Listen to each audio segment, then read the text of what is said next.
Good evening and welcome to a night of Prairie Grove Tiger football. On the behalf of the administration, Superintendent Dr. Alan Williams, Assistant Superintendent Vol Woods, Athletic Director Coach Mike Green, Principal Ron Bond, Assistant Principal Joey Sorters, Head Coach Danny Absher, his staff, and the entire Prairie Grove Tiger football team, we want to thank you for joining us for tonight's game. Tonight's broadcast is made possible by the Prairie Grove High School East Lab and is brought to you by PG Telco, the providers of PGTigersOnline.com. PG Telco, built on community, focused on progress. Also by Clorox. The name itself means clean. Lewis Automotive, serving Northwest Arkansas and Prairie Grove since 1946. Shelter Insurance and your local shelter insurance agent, Mark Spence. Prairie Grove Christian Church, where it's all about loving God, loving others, and serving others. And Steak and Shake, life needs flavor. And by the Bank of Fayetteville, we're banking on your potential. And tonight's broadcast is made possible in part by the Prairie Grove High School Booster Club, where showing your Tiger pride is just one membership away. We're minutes away from kickoff, and now your crew for tonight's game, Lynn Gregson and Zach Arns. It's football time in Prairie Grove.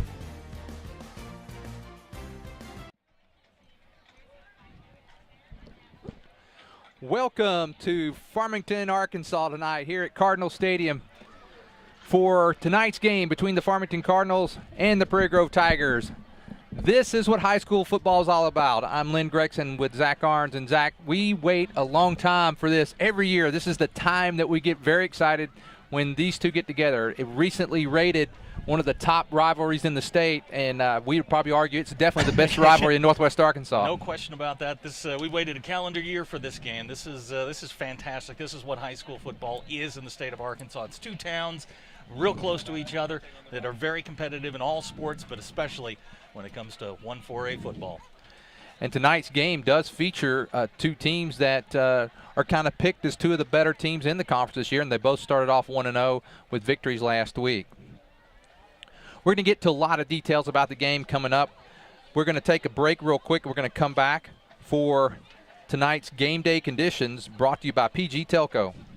PG Telco is the proud sponsor of PGTigersOnline.com, where you can find out all the very latest of what's going on with all the sports teams right here in Prairie Grove. But PG Telco is more, a lot more. They offer phone, internet, long-distance services, and bundles, making it all affordable. And that includes DirecTV. For your home or office, staying connected to the fast-paced world is as easy as calling PG Telco. Call 846-7200. That's 846-7200. PG Telco, built on community, focused on progress.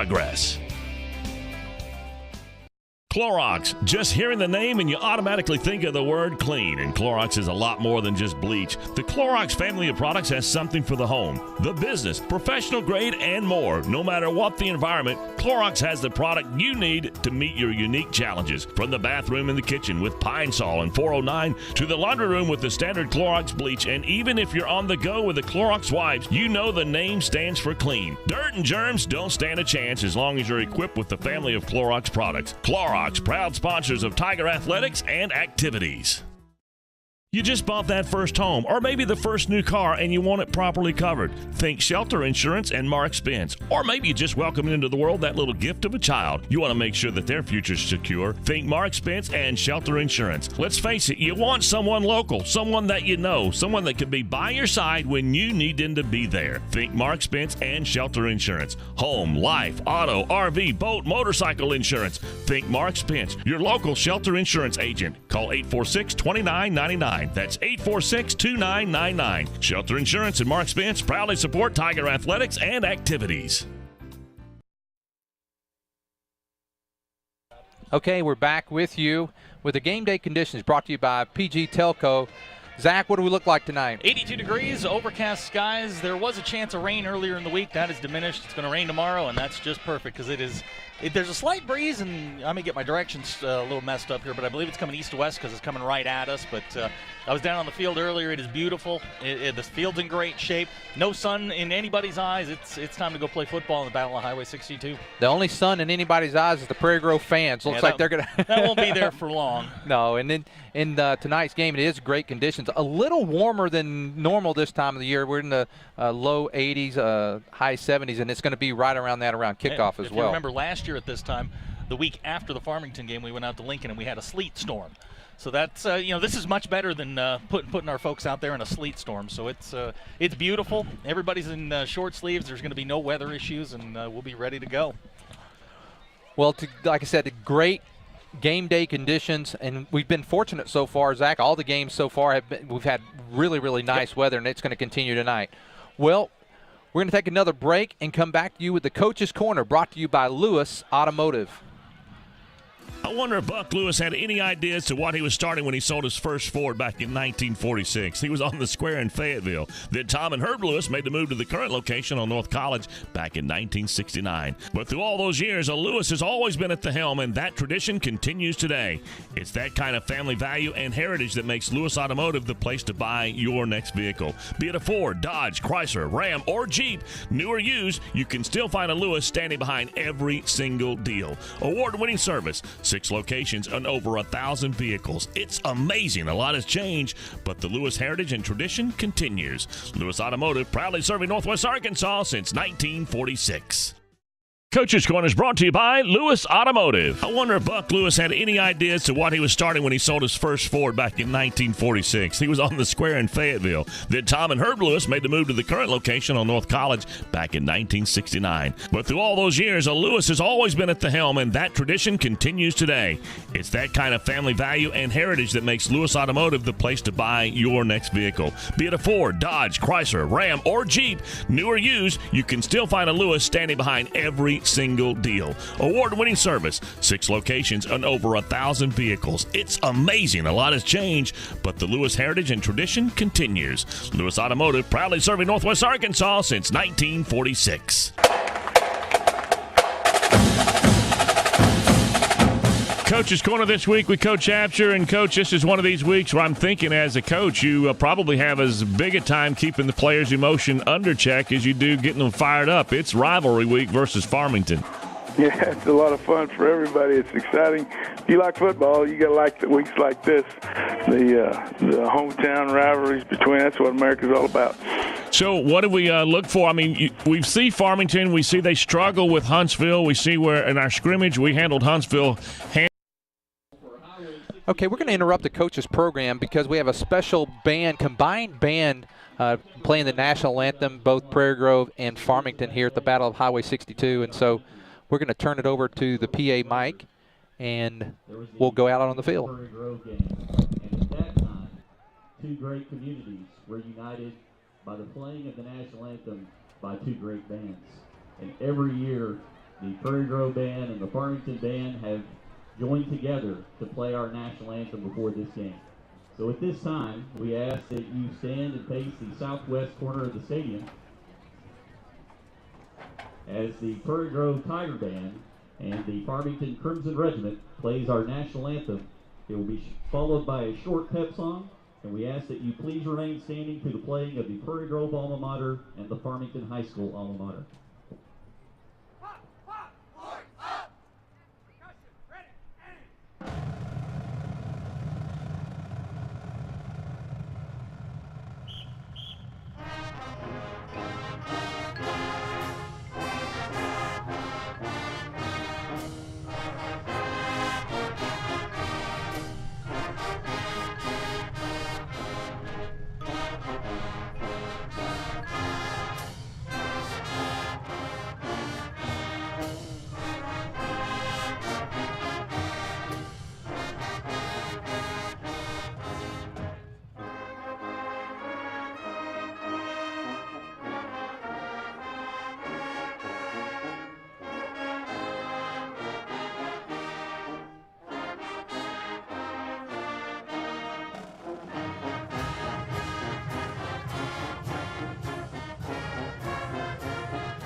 Okay, we're back with you. And, Zach, it's great to see two communities. I mean, it's a great rivalry, but these two communities have great respect here in the Battle of Highway 62 as we're out here and both bands are on the field together.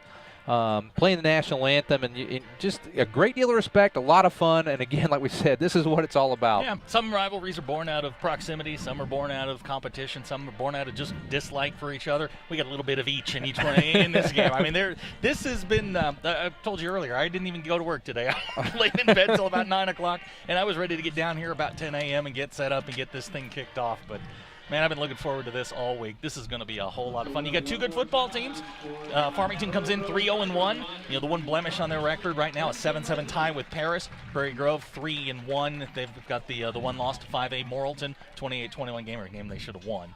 But it's going to be a lot of fun. This is always a game that no matter what your record is, no matter what the point spread is, this game's always a lot closer because these two teams have played each other since they were 6 years old. These guys are familiar with each other. Again, we interrupted the coach's corner for the bands, and so we do appreciate Lewis Automotive and for their sponsoring of that, and for essentially sponsoring the band playing together. We appreciate it, Lewis Automotive. And so now we're going to take another break and come back to you with a look around the league. This is brought to us by Prairie Grove Christian Church. Love God, love others, and serve others. The simple motto of Prairie Grove Christian Church. Whether it's supporting missionaries in Japan or on the Ivory Coast of Africa or doing mission work in Guatemala or building homes in Mississippi or Alabama or the fun for the entire family of Upward Basketball, you'll find the members seeking to show our love for God through our love for our neighbors. If you're looking for a church home, we invite you to experience PGCC firsthand. We have convenient service times with services on Sunday at 9 and 10:30. And trust us, we have plenty of activities for the kids. Prairie Grove Christian Church, serving Western Washington County and beyond. Love God, love others, and serve others. Prairie Grove Christian Church. Life can come at you from a lot of different directions, and you need to be prepared with the proper insurance. Let John Galligan of the Galligan Insurance Alliance make sure that you, your loved ones, and your home and all that's near and dear to you is properly covered. You see, the Galligan Insurance Alliance is an independent insurance agent and allows him the flexibility to shop the very best policy at the very best price, and this gives you the coverage and the peace of mind that you need at the rate that fits your budget. It's the best case scenario when it comes to covering all that is near and dear to you. Check them out on Facebook or drop by the website GalliganInsuranceAlliance.com. And you can always call 479-282-0605, 479-282-0605. The Galligan Insurance Alliance. Take a stroll down memory lane as you stride into Steak and Shake. Steak and Shake, where things are done the old-fashioned way. Breakfast, lunch, or dinner, and even late night, you'll find only the best.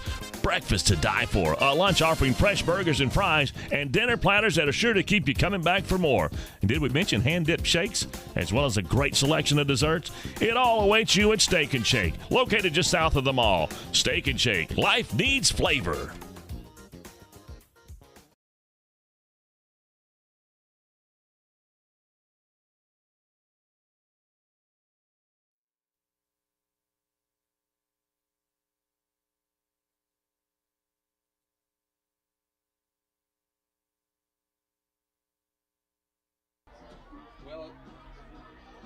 Well, as we take a look around the league tonight, we have a full conference slate. A full conference slate tonight. We have, besides our game, there's Berryville and Ozark. And Berryville losing a close one last week in Lincoln. A game they had chances to win. They had more than enough opportunities to win that game in the fourth quarter. And I told you, Berryville's a much better team. They've got a new coach out of North Carolina who's revamped that program a little bit. And you know, they're still a couple of years away from competing for playoff spots, but they're a very, very improved football team. Well, and then you got Ozark. We saw them last week. We know they're down versus the previous years that we've seen them. It's a battle of purple tonight. Yes, purple it is. From Berryville and purple from Ozark. Be interesting to see if Ozark depends on where Ozark is. Yeah. If they're scarred from last week, Berryville could go in there and win the football game. But I think this week is one thing it's going to tell us, even though it's only the second week in the conference, I think we'll start seeing a little bit of separation and kind of get a little bit more determination of where everyone is. Speaking of Lincoln, Lincoln has P. Ridge tonight. P. Ridge lost to Gravett, who got their first win of the season. and Lincoln is on a tear right now. Yeah, They've won their first 3 big games, and then this will be a test for them, and we'll get a pretty good idea where they are when they come to town next week. And we'll remind you that next week is homecoming for Prairie Grove at Prairie Grove Tiger Stadium. So those are the games tonight, and then Gravett and Gentry. The interesting thing about that game, Zach, is that's a similar rivalry to what we have here. Maybe not quite as intense, but it's a rivalry nonetheless. And Gravett comes in 1-3, Gentry 2-2. Gentry hasn't won that game since '97. No, 2003. But they've only won it twice since '97. Okay, we read the same stat. Yeah. And last week, Gravett got their running game going. They ran it for almost 400 yards. Cedric Duarte had a great game, and I think Gravett's got it turned around, and they're headed in the right direction.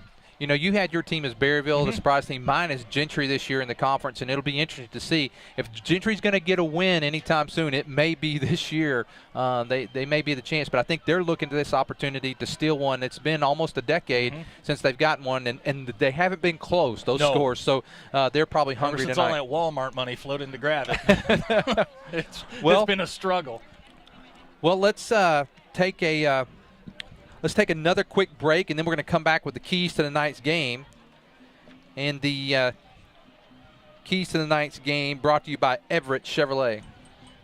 Everett Chevrolet is the home of the most dependable, longest-lasting full-size truck on the road today, the Chevy Silverado. And the 2014 Silverado has been totally redesigned, and it's better than ever before. And right now, the selection of Silverados at Everett Chevrolet has never been better. Two-wheel drive, four-wheel drive, extended cab, crew cabs, and every color you can imagine with options to die for. So make the short drive to Everett Chevrolet just off of I-540 at Elm Springs Road. Family-owned, customer-friendly, Everett Chevrolet.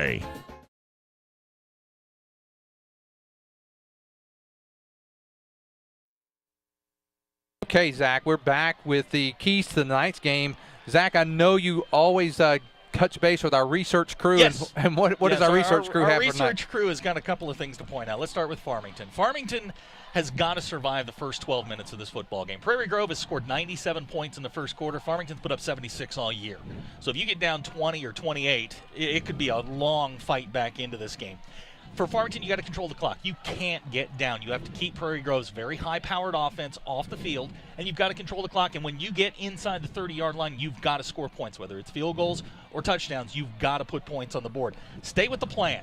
This is a big one because I'll be honest with you. Farmington has had some real head-scratching moments here the last couple of years. First 3 quarters last year, they ran the ball 31 times for 204 yards against Prairie Grove. Nobody did that. In the fourth quarter of that game, down only 6, they threw as many interceptions as they had rushing attempts. 3.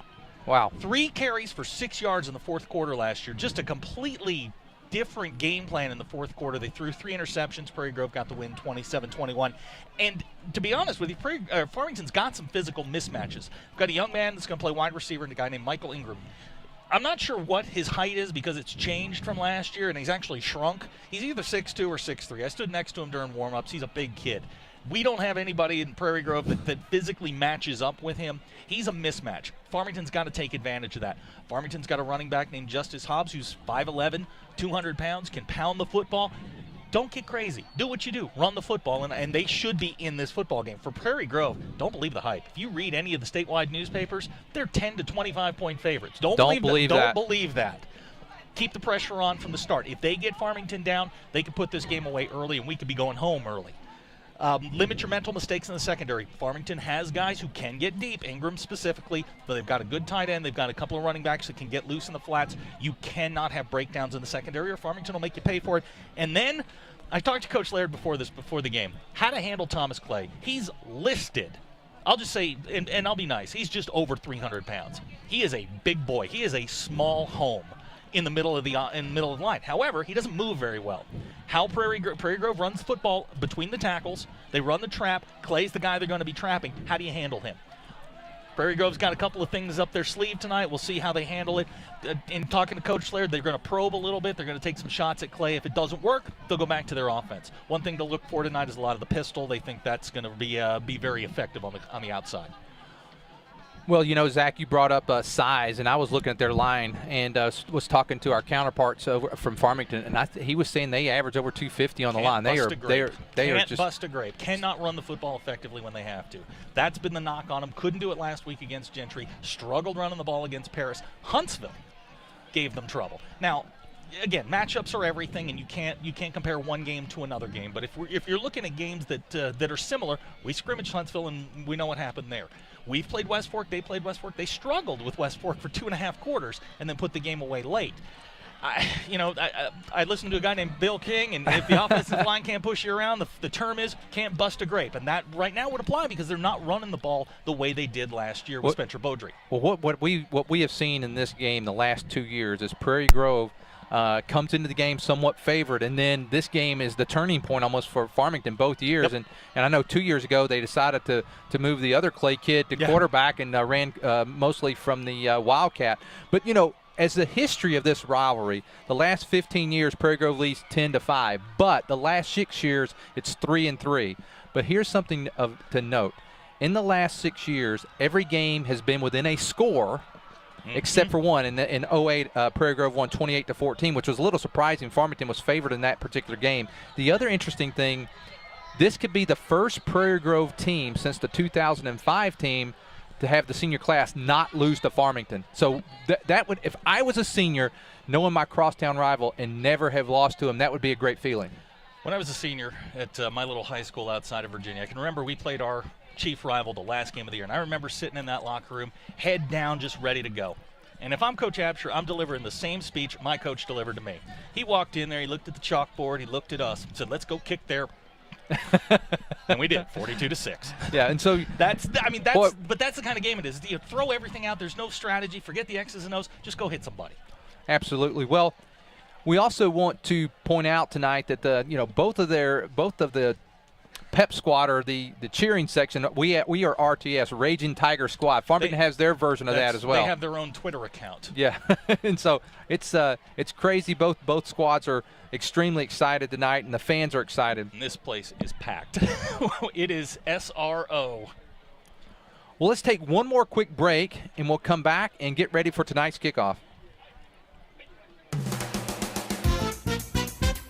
Take a stroll down memory lane as you stride into Steak and Shake. Steak and Shake, where things are done the old-fashioned way. Breakfast, lunch, or dinner, and even late night, you'll find only the best. Breakfast to die for, a lunch offering fresh burgers and fries, and dinner platters that are sure to keep you coming back for more. And did we mention hand-dipped shakes, as well as a great selection of desserts? It all awaits you at Steak and Shake, located just south of the mall. Steak and Shake, life needs flavor. Clorox. Just hearing the name and you automatically think of the word clean. And Clorox is a lot more than just bleach. The Clorox family of products has something for the home, the business, professional grade, and more. No matter what the environment, Clorox has the product you need to meet your unique challenges. From the bathroom and the kitchen with Pine Sol and 409 to the laundry room with the standard Clorox bleach. And even if you're on the go with the Clorox wipes, you know the name stands for clean. Dirt and germs don't stand a chance as long as you're equipped with the family of Clorox products. Clorox, proud sponsors of Tiger Athletics and activities. You just bought that first home or maybe the first new car and you want it properly covered. Think Shelter Insurance and Mark Spence. Or maybe you just welcomed into the world that little gift of a child. You want to make sure that their future's secure. Think Mark Spence and Shelter Insurance. Let's face it, you want someone local, someone that you know, someone that can be by your side when you need them to be there. Think Mark Spence and Shelter Insurance. Home, life, auto, RV, boat, motorcycle insurance. Think Mark Spence, your local Shelter Insurance agent. Call 846-2999. That's 846-2999. Shelter Insurance and Mark Spence proudly support Tiger Athletics and activities. Okay, we're back with you. Remind you, if you're watching tonight, go to pgtigersonline.com. We got Phil Hudspeth watching again from Gainesville, Georgia. He's with us. That is they play some high school football down in Georgia, don't they? Yeah, they do. They play some college football as well. But Phil is Jalen and Lacey Beek's grandfather, and glad to have him with us again. And he's one of our faithful listeners, like Marianne. He's with us every week. We're glad he's with us tonight. Zach, one of the interesting things about tonight's game, this is the last game. It's going to be a conference game for these two. Farmington goes up to 5A next year, and with their population continuing to grow, being they're just outside of Fayetteville, I don't see them coming back down unless there's some type of total change realignment. This will be the opener realignment next year. This will be the opener. That'll be interesting. First game of the year, you're playing Farmington. That'll be different.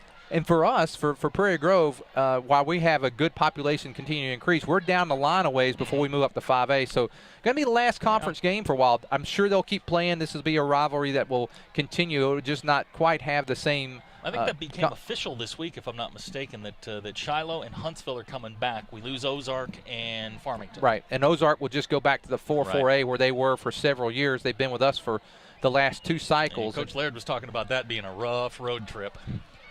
We had some road trips last year, and that one was among the longest. And that, I feel for Ozark, think of all the road trips they had to make. They were all long road trips for Ozark. They'll fit better back in with those guys. Well, let's talk a little bit more about tonight's game, Zach. There's a lot on the line. There's big Clay there, Thomas Clay, 79. We see him about to walk out. Here come the Tigers. The fans are excited. Hey! It is electric in here. I mean, it doesn't get any better than this. Prairie Grove right now, by the way, plus 10 in turnover margin. That'll be big if they can get a couple of turnovers early, get this thing turned quick, and jump on everyone like we did the last time. You know, it'll be a good football game for us. I made out 2 of our captain. One's Jacob Storley, one's Bartholomew. I could not catch the other young man. Well, Clay is blocking him out. Is that Manimal? Yeah, that's Gillum. That's 32 over there.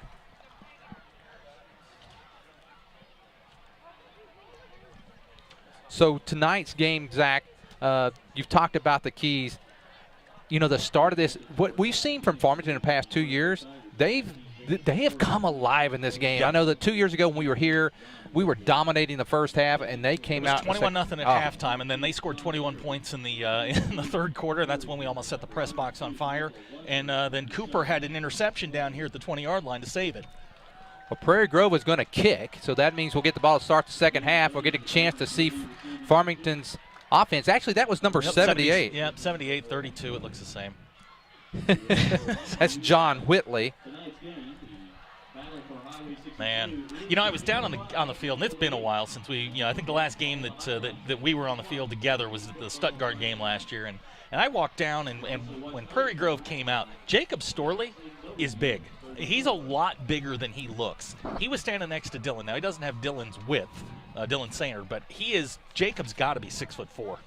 Well, very easily 6'4", and he'll be a guy that I think he's the key to the game. Coach Laird, when we were talking before the game, I told him, I said, you've got 8 guys that if you lined them up in the eye and just gave the football to him, you would go for 1,000 yards. And he kind of punched me in the chest. He said, we have 9. We can give it to Jacob too.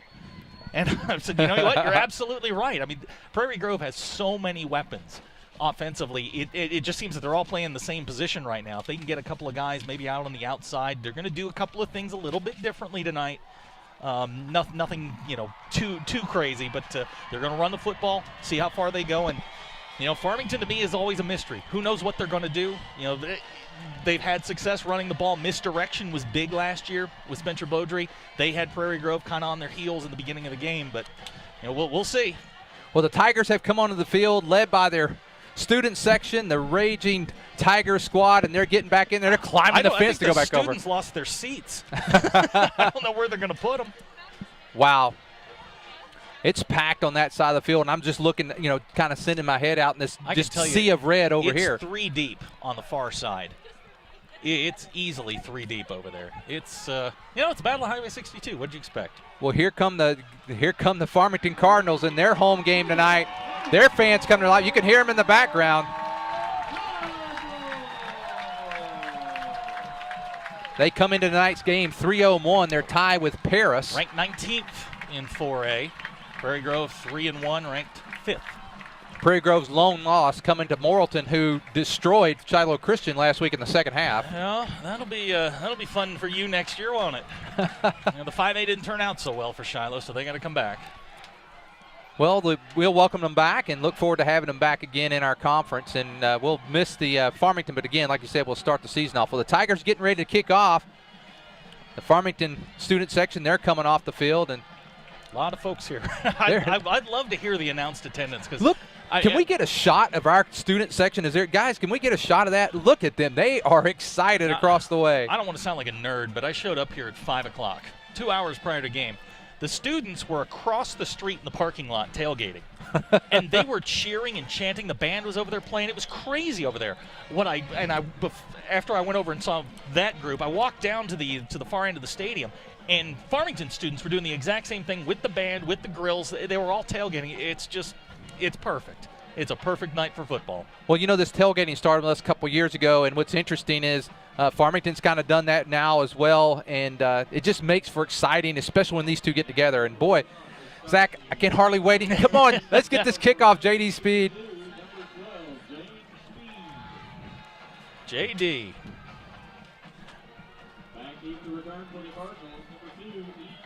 Ian Crawford is back deep for the Cardinals. Now, Farmington probably saw some film last week on the onside kick. Yeah, I don't think they're going to bail too quick. Well, here we go. The Battle of Highway 62 is underway. A nice kick by J.D. Speed, going to be filled there by Crawford, just inside the 10. He gets out. He's got a break. I think he's going to go all the way, Zach. Oh, he's gone. He has gone all the way. And there it is. Farmington strikes blood first. That's what we talked about. You know, it's an emotional game. You gotta be disciplined. Farmington takes it 93 yards, I believe it was, Zach. 93, and they start off with a touchdown. Well, you know, that's special teams are an important part of the game, and you've got to win all three phases to win a football game like this, and that's a big blow for Prairie Grove.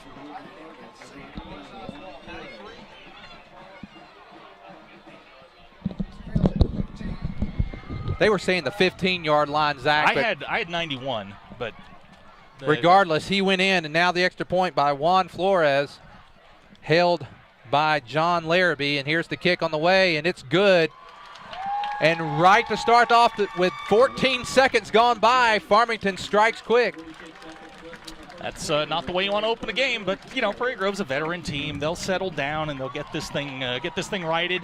You know, it's a good thing we've got a very high-powered offense to come back in, and you got to get that 7 back on this drive. You don't want to put yourself in jeopardy going down 14.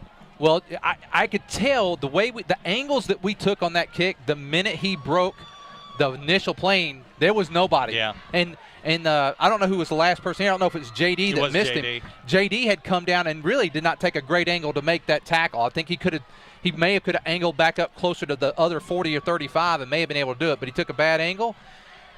And Crawford goes the distance. If you remember last year on the first play of the game, Weston fumbled. 5 plays later, Farmington went in and scored to make it 7-0. And then the very next offensive play, Weston took off 65 yards for a touchdown. So it's not unprecedented. You know, everybody's just got to take a deep breath if you're on the far side and, you know, let's play some football. Well, that gives momentum for Farmington. They got to be excited. They're looking, here comes the kick. And it's a little bit of a onside kick, and Prairie Grove does have it. Farmington taking a page out of Coach Absher last week, Michael Odell. That was definitely not intentional. I was watching them during the pregame. They can't kick off. It's just not what they do. It's just, you know, now Prairie Grove's just got to settle down. I do not have a size on number 68, Aaron Barrett. He's about a twin, almost to Thomas Clay there on the line. Well, now this is very, very important here. You've got to get some control on this. I'd expect to see Prairie Grove come out in the pistol and and run the football. Well, here they go. They're going from their wing tee. There's Big Nick Sugg. Sugg right up the middle. He's into Cardinal territory to the 47, and I'll tell you what, they blew Clay up on that play. He went, and here he comes. He's coming out. Clay's coming out, as is Barrett. He's a 1 or a 2 play guy, and then he's got to go catch his wind. Matt Duffy comes in and in place. 12 yards for Nick on the first carry of the game. That's the way you want to open it up. Settle things down, get your offense back in gear, and get 7 on the board. Well, that was a quick score by Farmington, and their fans came to life. But, you know, Prairie Grove's fans didn't come down. We could hear them chanting Prairie Grove right away in motion. And now there is Sugg. This time he's hitting the backfield, but he's still going to pick up a couple of yards. Yep, that's that orbit motion that they introduced about 2 weeks ago. That's something they don't do a whole lot of, but it gives the defense a different look. Zach Yoakum with the tackle or the initial hit. Several other Cardinals come in to help. It's going to be about a 2-yard pickup. It'll be 2nd down and 8 for the Tigers. They're in Cardinal territory at the 46. Yeah, with Clay out of the game, I'd expect to see them pound in between, from guard to guard. I think that's where they want to go if Clay's not in the game. Boy, the Tiger fans are excited over there. We could hear them very loud across the way. Now Nick again. They're just pounding Nick right at him. That's the halfback or the fullback trap that Coach Laird said they were going to try, and they were going to move that maybe down a hole instead of putting it between the two guards. They were going to move that one down to try and trap Clay, but obviously he's not in the game right now. Well, it's 3rd down and 3 now for the Tigers. Big 3rd down here, Zach. Mm-hmm. Yeah, it's manageable. You don't have to break your offense. This is where I like Jacob on the read option. Get him out on the corner with a run pass option or the option to pitch. And the way they're pounding Nick, it would not surprise me. They go right back in the middle. They're having success there. This time it's going to be Logan. Bartholomew around the left side. There goes Logan. Logan's got the first down.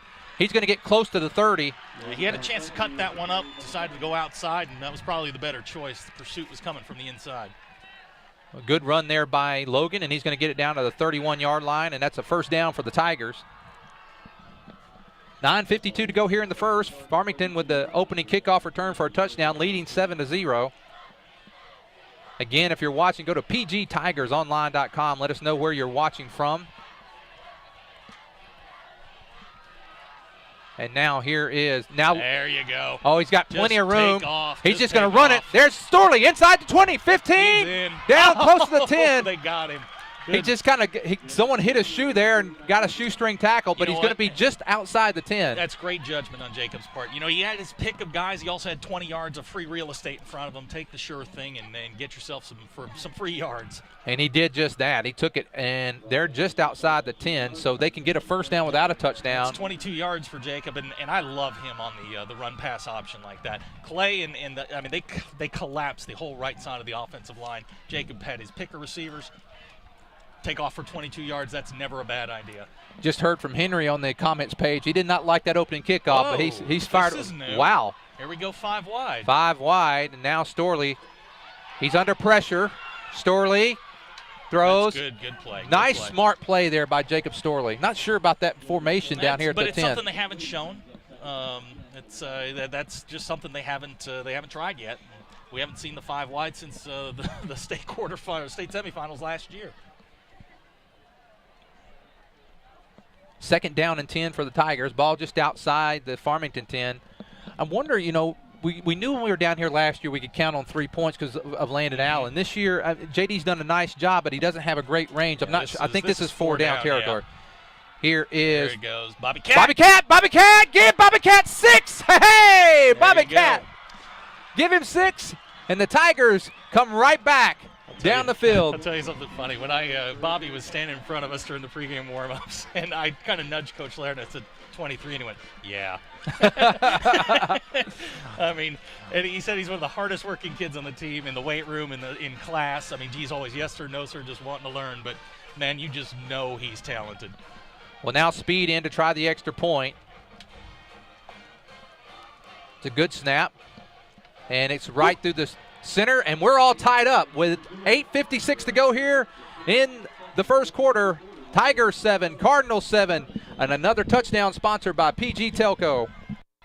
PG Telco, built on community, focused on progress. But what does that mean to you? It means that you get to keep up with all your sporting events associated with Prairie Grove Athletics on a website furnished and maintained by PG Telco. It means that the folks at PG Telco have an interest in you, your kids, your school, and your community. And they're focused on progress. They're committed to bringing you the very latest in technology for your home or your office. For telephone, internet, long distance, or direct TV, think PG Telco. Built on community, focused on progress.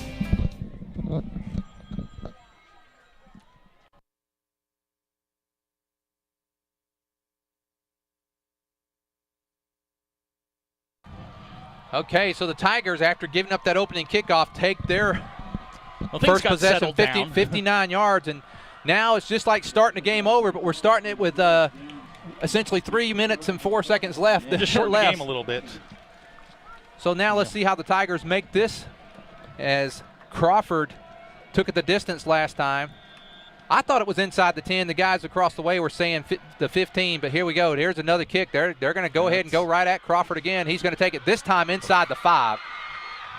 And he's hit and dropped before he gets to the 20-yard line, and the Tigers say, not this time, Mr. Crawford. Yeah, and this time they closed everything down. Everybody stayed in their lanes, and now we get to put the defense out there.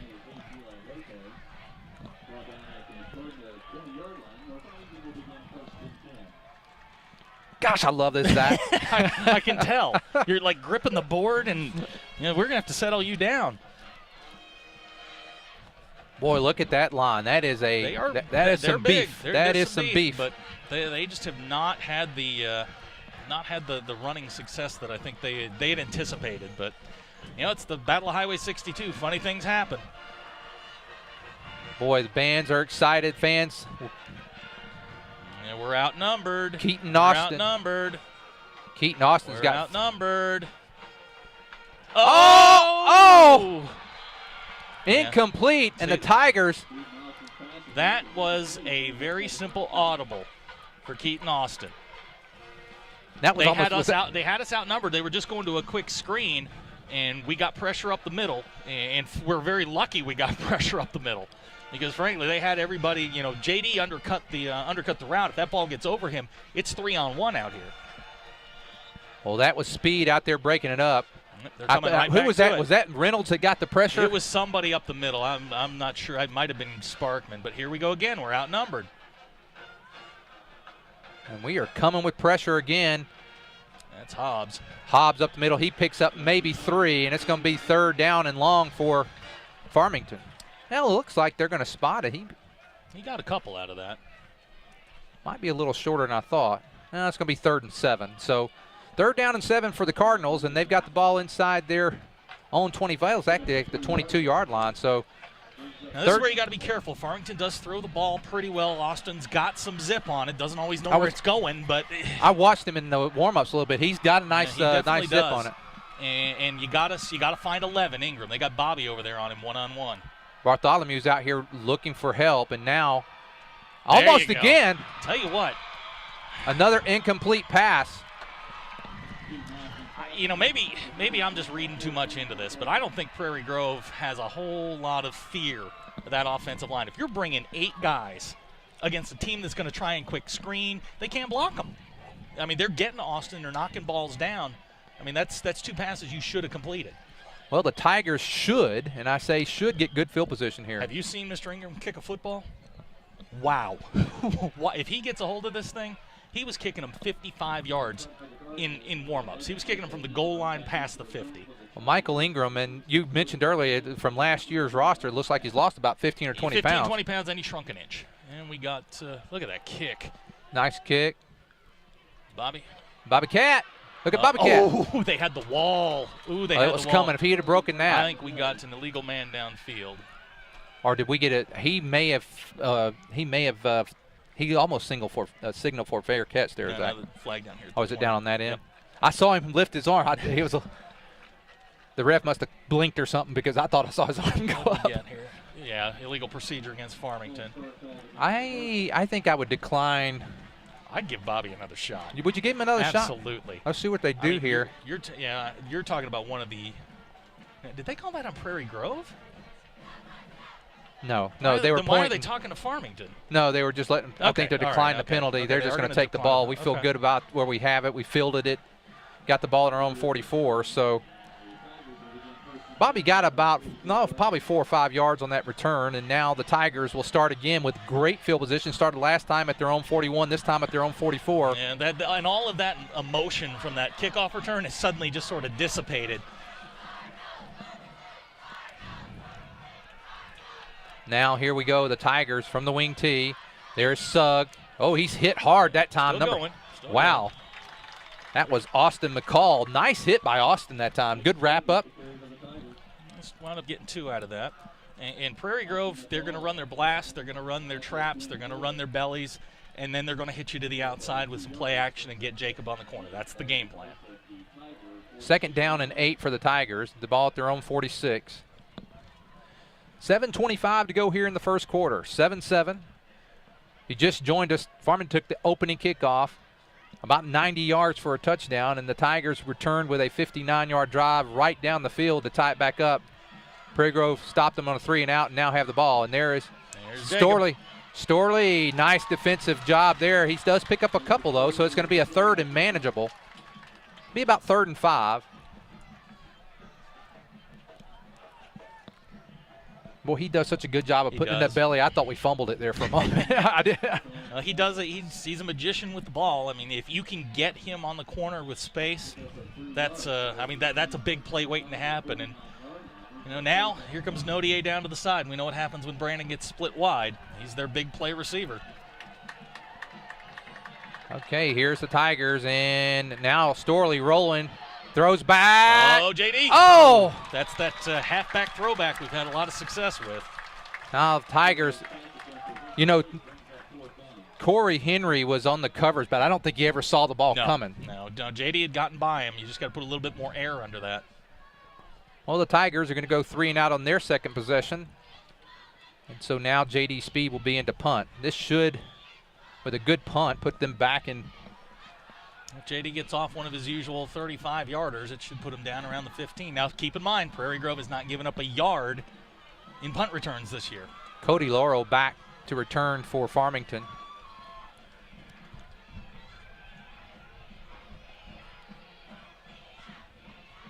JD with a good kick. It's low, but it's a good kick. Going to take a good Prairie Grove bounce. Going to go roll just by the 20, 21-yard line. So Farmington will take over. 6:21 to go, all tied up at 7. A lot of emotion here in the first quarter. Everybody take a deep breath. Take a deep breath. The thing about this when these two teams play, Zach, is they know each other so well. They see each other play. They watch, even when they're not going to play the next week, they're watching each other, and so they know what to expect. And Jacob had a nice option play there. They defended it well. We defended them well in their short, quick passes, and now Farmington back to the line of scrimmage and just Keaton Austin. Yeah, they're going to go to the eye, and they're going to try and handle the Prairie Grove blitz a little bit. Nothing going there. The Tigers wrap him up quick. Is that 26 or 36? Michael Odell. I'm telling you, I told my wife as I left, I said, make sure I take the binoculars. How'd that work for you? It didn't work very well. You got nothing on that, huh? We are in a closet. there are a lot of bodies in here, and it's high school football. I love it. Second down and 10 for Farmington.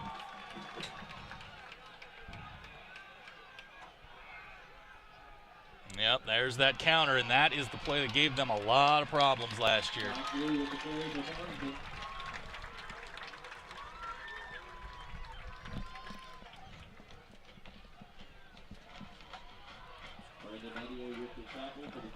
Nodier on the tackle.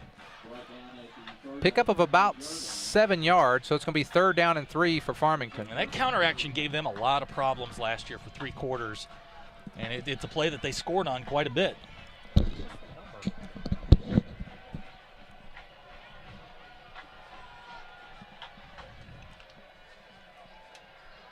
Interesting they took Hobbs out of the game.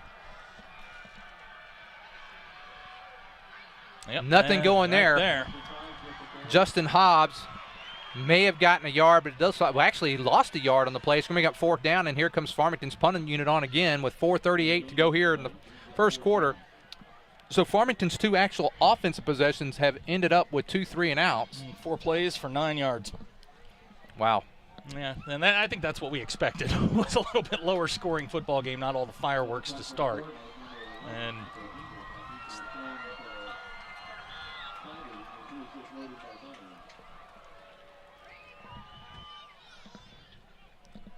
here comes Mr. Ingram again. Almost blocked. Ingram, and now Logan. He called fair catch and then tried to run with it. They're going to mark him off 5 for that. Well, Prairie Grove's going to start. This will be their worst starting position, be just inside their 34-yard line.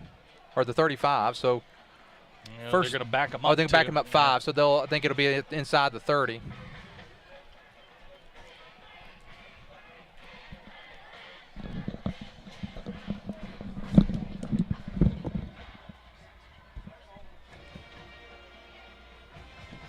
Well, we've got 4 minutes, 1 second to go. Oh, hello. Thank you for the lights. Suddenly it got very bright in here. And then as the referees talk about the infraction here, they're going to, is it a 5-yard or 10-yard for a fair catch infraction?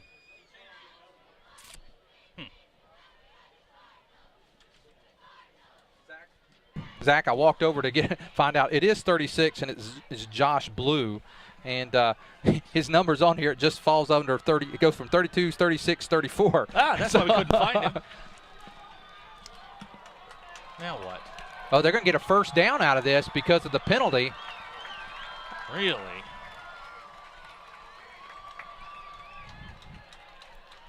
That actually, I'm surprised that they marked off 15 for that. For what? That penalty. Was there a penalty because of that, or did they rough the kicker? I don't think they roughed the kicker. Wrong person. I don't know.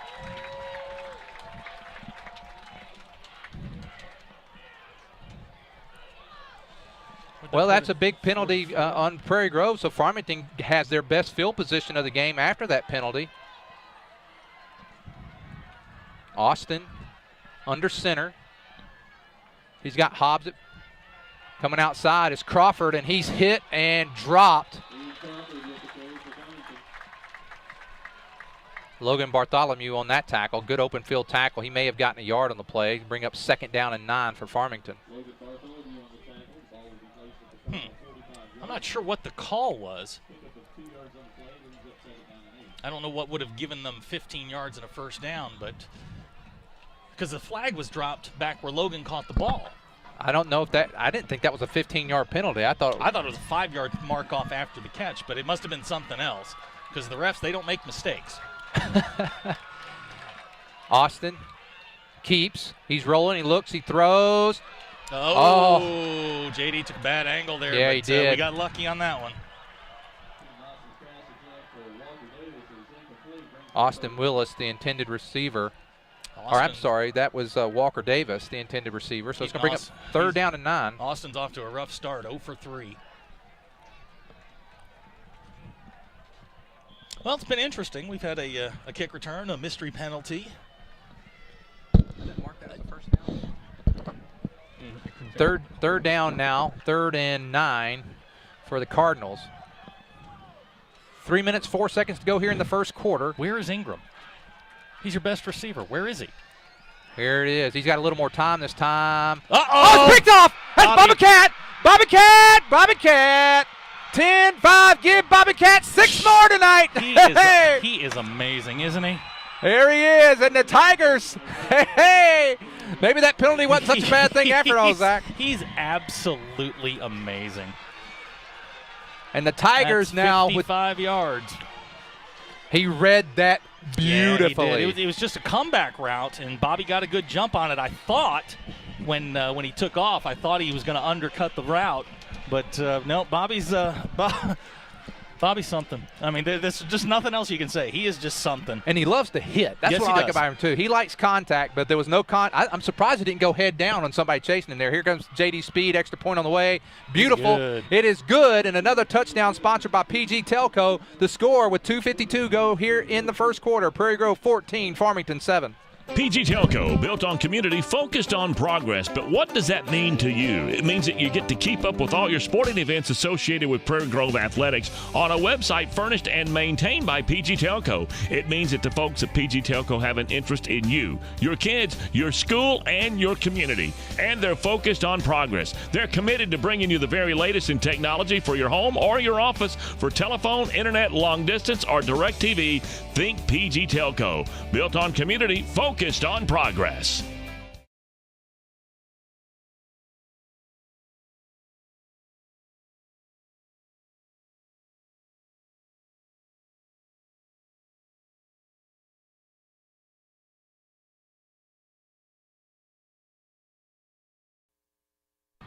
Yeah, Zach, I was checking on the penalty. It was a personal foul penalty. They weren't sure where it happened. I don't think it was on the kick, so it may have been some extracurricular activity going on after the punt. They did not hit the punter. We know that. So not 100% sure, but right now this is Farmington's best offense right now as a kickoff. Yeah, this has been pretty good for him to this point. Interesting, we haven't seen Clement. No, it's JD all night tonight. And here comes the kick by J.D. Speed, and it's a good one, and he's going to kick it again right to Crawford. He's going to take it at the 10-yard line. Here comes Crawford. And, wow, he's wrapped up. Nice return.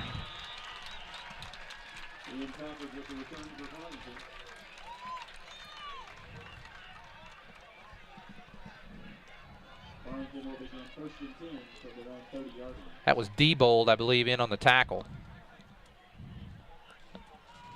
Well, it's been eventful, if nothing else.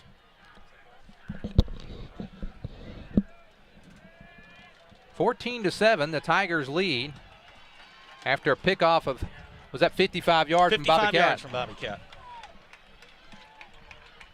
Bobby Cat with 2 touchdowns already, one offensively, one defensively. And we talked about Farmington surviving the first 12 minutes. This is we're reaching a critical point here. Prairie Grove's put together 2 scores. If they go 3 and out again and can't and turn the ball back over to Prairie Grove, you could be having some problems. Great play. JD held that one up. Nice job by Speed as he brings down Blue. Bob Yarbrough watching from Valley Springs. Hi, Bob. Bob, glad you're with us. Henry's giving us an official rule for the delay of game, but I believe it was a personal foul somewhere else on the field. And regardless, worked out well for the Tigers. Don't argue with Henry. There's nothing scarier than a crazy person with a cause.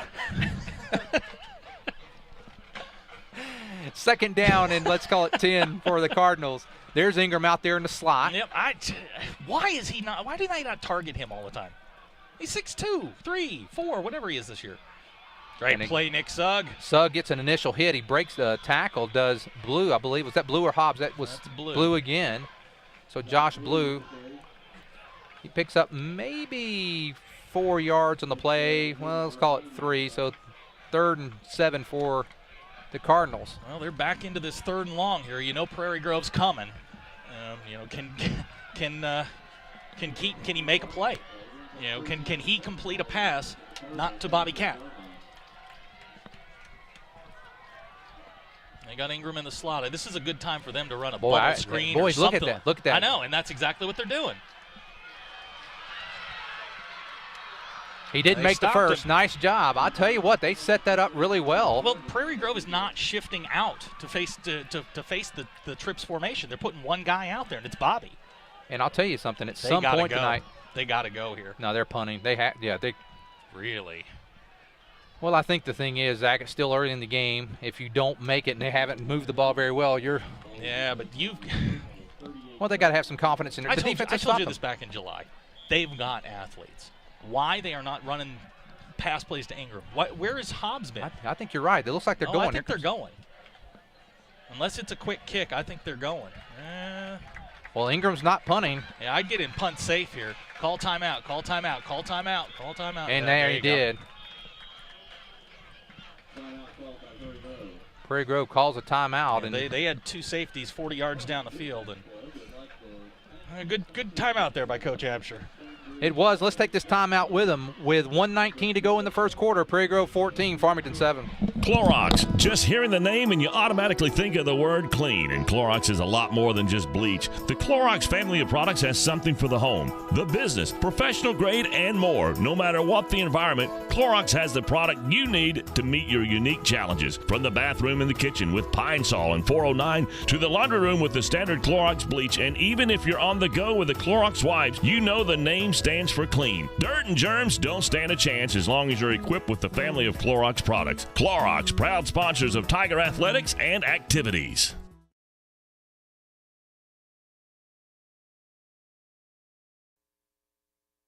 All right.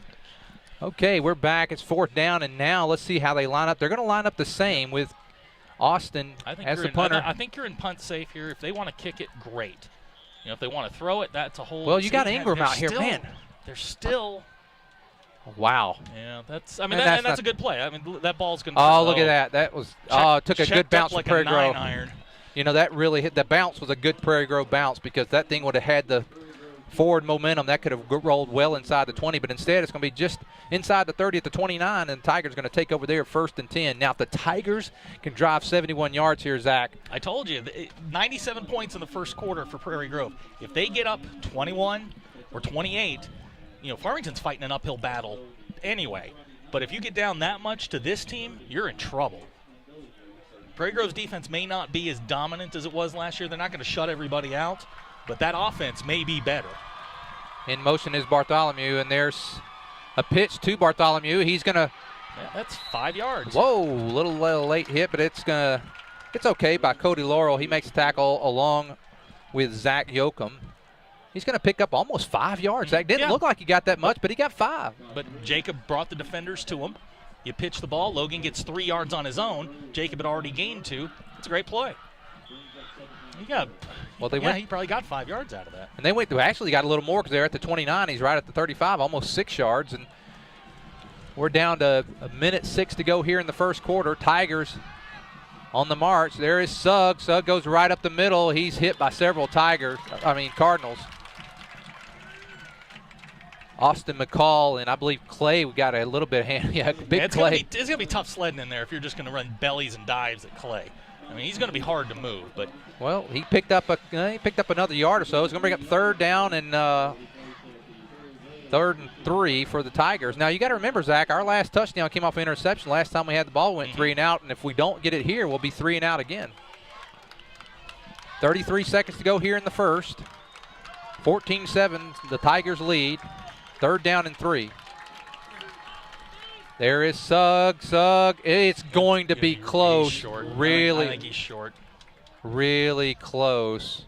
Well, I think you're right. He's short by about I don't think he's short by much, but I think he's short. He's short. I think that was close. He dove forward. I didn't think he got a great spot, but it's not a terrible spot, and it's going to be close here. You know, if Coach Absher's feeling it, I say you go. Well, I know it's a little bit of a gamble and you got stuff, enough weapons offensively to make a yard. But here's the thing, Zach, we've held them in check. I would be a little conservative here, but I don't think it's going to be a decision. It's a 1st down for the Tigers. Don't have to make it. I wouldn't have done it just because you give it there, they score, they're back in it. I would have punted. I thought he was short where they initially marked him, but hey, we'll take it. It's a 1st down for the Tigers, ball at the 39. A score here, and you'll start to see some of that frustration set in. I mean, the crowd that was once on its feet in front of us is now sitting down. Yep, we can see they're waiting for something to happen, and Prairie Grove can just suck the life out of them. That's what you want.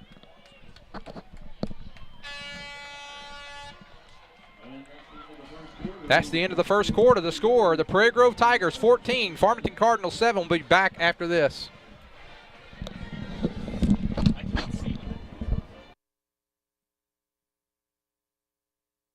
You just bought that first home, or maybe the first new car, and you want it properly covered. Think Shelter Insurance and Mark Spence. Or maybe you just welcomed into the world that little gift of a child. You want to make sure that their future's secure. Think Mark Spence and Shelter Insurance. Let's face it, you want someone local, someone that you know, someone that can be by your side when you need them to be there. Think Mark Spence and Shelter Insurance. Home, life, auto, RV, boat, motorcycle insurance. Think Mark Spence, your local Shelter Insurance agent. Call 846-2999. That's 846-2999. Shelter Insurance and Mark Spence proudly support Tiger athletics and activities. Take a stroll down memory lane as you stride into Steak and Shake. Steak and Shake, where things are done the old-fashioned way. Breakfast, lunch, or dinner, and even late night, you'll find only the best. Breakfast to die for, a lunch offering fresh burgers and fries, and dinner platters that are sure to keep you coming back for more. And did we mention hand-dipped shakes, as well as a great selection of desserts? It all awaits you at Steak and Shake, located just south of the mall. Steak and Shake, life needs flavor.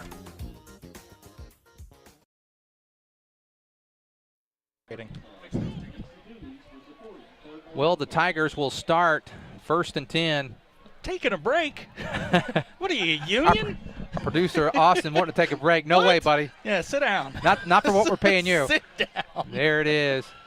There's, woo! Logan's gone. That's Logan. He Logan, gone. He 30, gone. 25, 10, 5, give him 6. I got this one. You can put it on the board. Yes! Logan Bartholomew. Logan just goes 60 yards, or 61, I should say, and the Tigers up 20-7.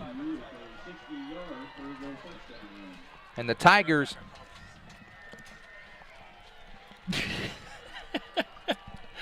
Man. You know, once Logan gets free, you can forget about it. Oh, The foot race is over.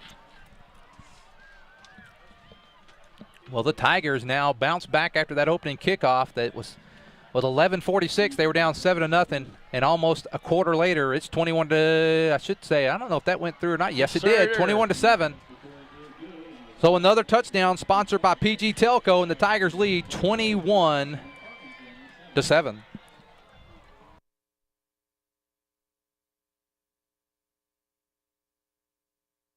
PG Telco is the proud sponsor of PGTigersOnline.com, where you can find out all the very latest of what's going on with all the sports teams right here in Prairie Grove. But PG Telco is more, a lot more. They offer phone, internet, long-distance services, and bundles, making it all affordable. And that includes DirecTV. For your home or office, staying connected to the fast-paced world is as easy as calling PG Telco. Call 846-7200. That's 846-7200. PG Telco, built on community, focused on progress.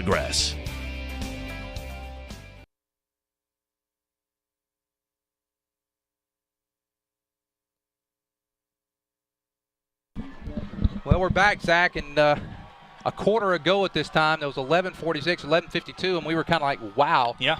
Quarter later, Prairie Grove, 3 touchdowns, I think 2 offensively, 1 was a great interception return by Bobby Cat.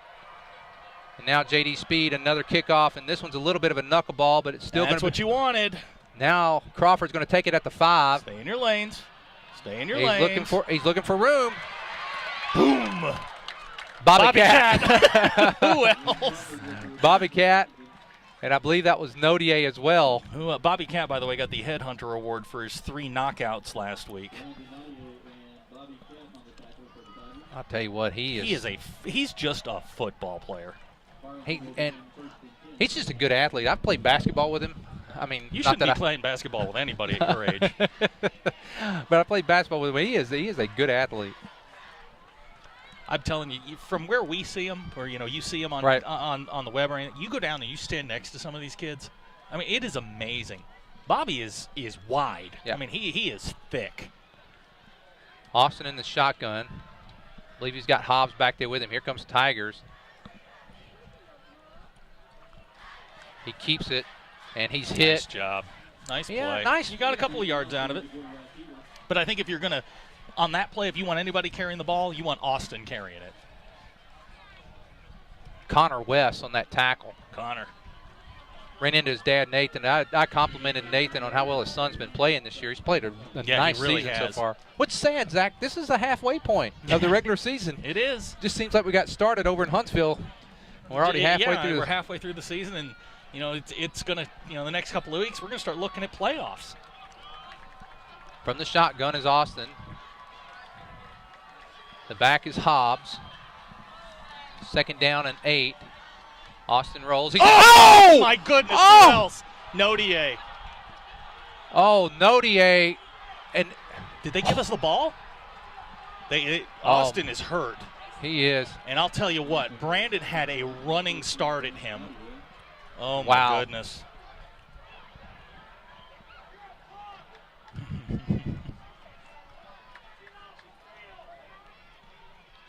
Where'd they mark the ball? Mark the ball at the 19. Wow. Yeah, he blew him up. Wow, that was a tough hit. I hope Austin's okay. He caught him in the shoulder. Austin stopped running. And he didn't hit him high, and he didn't wrap him up. He just hit him with the shoulder. He didn't lead with the head. But I'll tell you what happened is it was a collision. He had a lot of momentum. Austin was also running. He just had the momentum, and wow, I hope I said I hope he is okay. Keaton Austin on the ground, and why don't we take a break? We'll be back after this.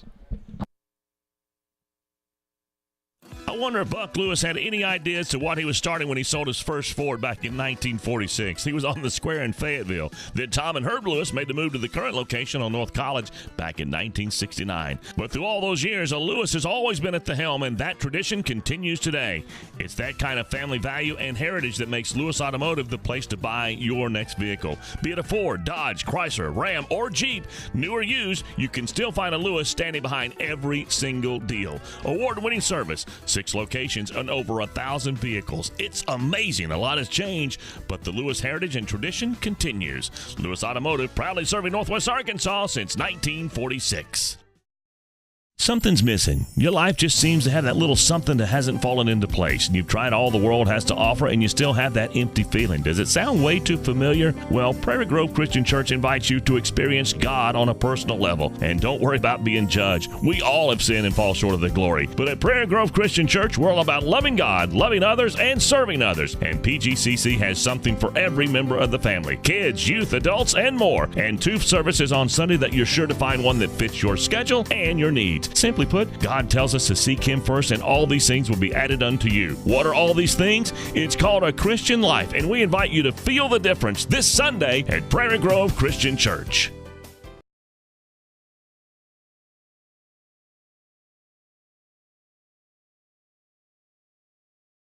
You just bought that first home, or maybe the first new car, and you want it properly covered. Think shelter insurance and Mark Spence. Or maybe you just welcomed into the world that little gift of a child. You want to make sure that their future's secure. Think Mark Spence and shelter insurance. Let's face it, you want someone local, someone that you know, someone that can be by your side when you need them to be there. Think Mark Spence and shelter insurance. Home, life, auto, RV, boat, motorcycle insurance. Think Mark Spence, your local shelter insurance agent. Call 846-2999. That's 846-2999. Shelter Insurance and Mark Spence proudly support Tiger athletics and activities. Okay, that's going to be Bryce Waggle in now, replacing Keaton Austin. It's going to be 3rd and long for Farmington. They're in an I formation. Him on the sidelines. He is he's a little woozy. And there is nothing going there for Hobbs, and several Tigers in there. Sparkman. Oh, I'm sorry, that was, uh-oh. Personal foul on the Tigers. Wow. For what? It's going to be a first down. I don't know what happened. Someone must have said something. Someone said something, I think. Yep, can't do that.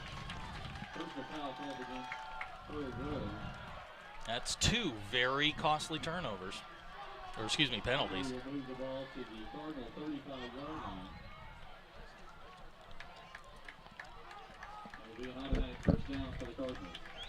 Well, the tough thing there is Prairie Grove stopped, may have had a good stop there, and now I think if you're Farmington here, you got a new quarterback in the game, you've got to settle him down. That's what they're doing. They're going to hand it to Blue. Blue picks up maybe a couple yards on the play. Diebold and Speed on the tackle. Reynolds also over there.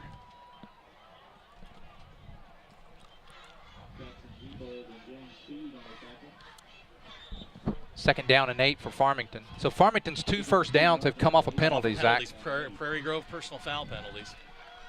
You know, I was watching Waggle during the warm-ups. He's got a good arm. You know, I don't know how much experience he's got, but this is certainly this is a big moment in his career.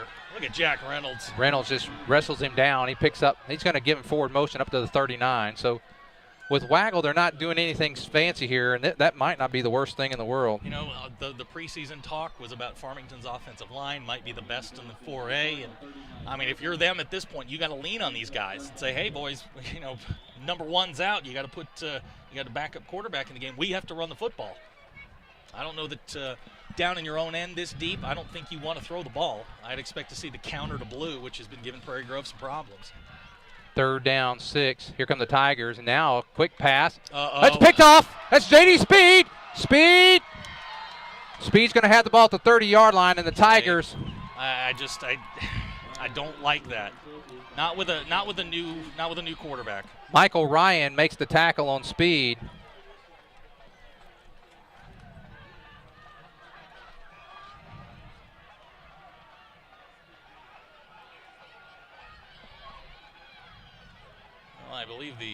Farmington crowd's getting a little unsettled. Return the ball to the Cardinal 30-yard line where the Tigers will begin 1st and 10. Well, that'll be 1st and 10 for Prairie Grove, and if you want to go for a knockout punch here, this is certainly the time. 8:44 to go, second quarter, and you've got Farmington's two main weapons. Ingram's out; he's limping around on the sidelines, and you got their quarterback out. I mean, if you want to go for a knockout punch, this is probably the time to do it. Eli Lopez straight ahead. He's not going to get much. Oh, wait a minute. No, that's Storley out there. I'm sitting here watching Eli and watching Farmington celebrate, and Jacob's halfway down the sideline. Storley's inside the 10. You know what, Jacob? That wasn't very nice, man. I'm sitting there watching the play, and Jacob's down inside the 5-yard line. No, they're going to mark him out at the 9. That's a 21-yard pickup for Jacob, and I'm sitting there watching Eli Lopez get tackled, and next thing I know, he's 3/4 of the way down the field. But and now Prairie Grove 1st and goal. There is Sugg. Oh Give him, or is that Lopez? That's Sugg. That's Nick. Looks like his daddy running Nick down the Sugg. Give him 6, and the Tigers now have stretched this lead to 27-7. Zach, we must. This is an absolute. We must bring the binoculars from we're away because the yellow on white is virtually impossible to see. It's tough to see the yellow numbers, but if the kids like them and they want to play like this, I don't care. We just got to bring up our binoculars. I'll suffer. That's fine. JD Speed with the extra point. Flags are down. That's another touchdown that is sponsored by PG Telco. They donate $30, Zach, for every touchdown scored, and we're not the only school. I believe they're doing it as well for some of the other local schools. So PG Telco supporting offsides on the defense. The athletics. Offsides on the defense. They'll probably line it up and kick it anyway. I don't know. Coach Absher has got a little riverboat gambler in him. Well, we saw that last week with the onside kick. Yes, we did. They're just going to line it up and kick it again. 27-7, the Tigers lead. 8:18 to go. For as famed as the Farmington offensive line was supposed to be, 12 carries, 13 yards. Unbelievable. Here's Speed.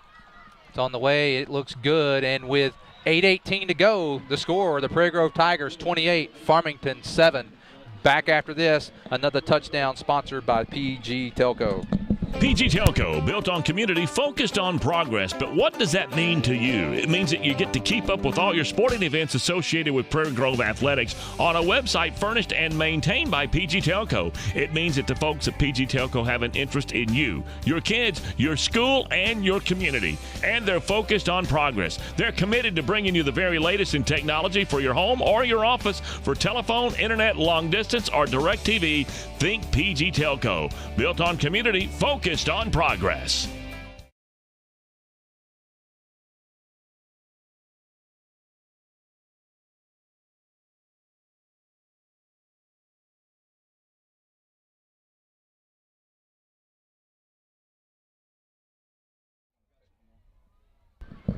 And we're back here at Allen Holland Field in Farmington. Prairie Grove leads 28-7, 8:18 to go, second quarter.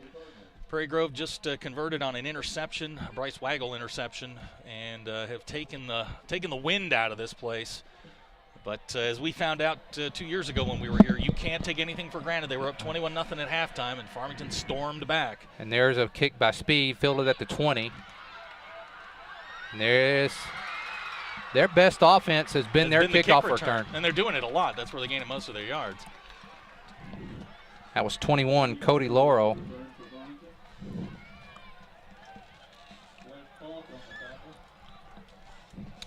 8:09 to go here in the first half, and the Tigers lead 28-7. Well, I think if you're Farmington, you've got to get something. I mean, your 2 first downs in this game will come off penalties. To this point, you've got 31 yards in total offense, and you've got this mammoth offensive line. Get behind these guys, run the football. That would be my advice at this point. I don't think you want to put your young quarterback in a position where he can turn the football over. Waggle under center. He's got blue behind him. And that's going to be Brandon Nodier. Nodier's aggressive. these young men, they're aggressive tonight. They like this rivalry. They want to win. They want to be the first team since 2005 to not lose the Farmington first senior class. Brandon's feeling it right now. He's he absolutely wants to get back in the game and make some things happen. And has anybody located? Austin, he's down here in front of the fence. In front of the fence. Yeah, I hope that young man's okay. He was sitting down the last time I saw him. 1st and 5 now for Farmington.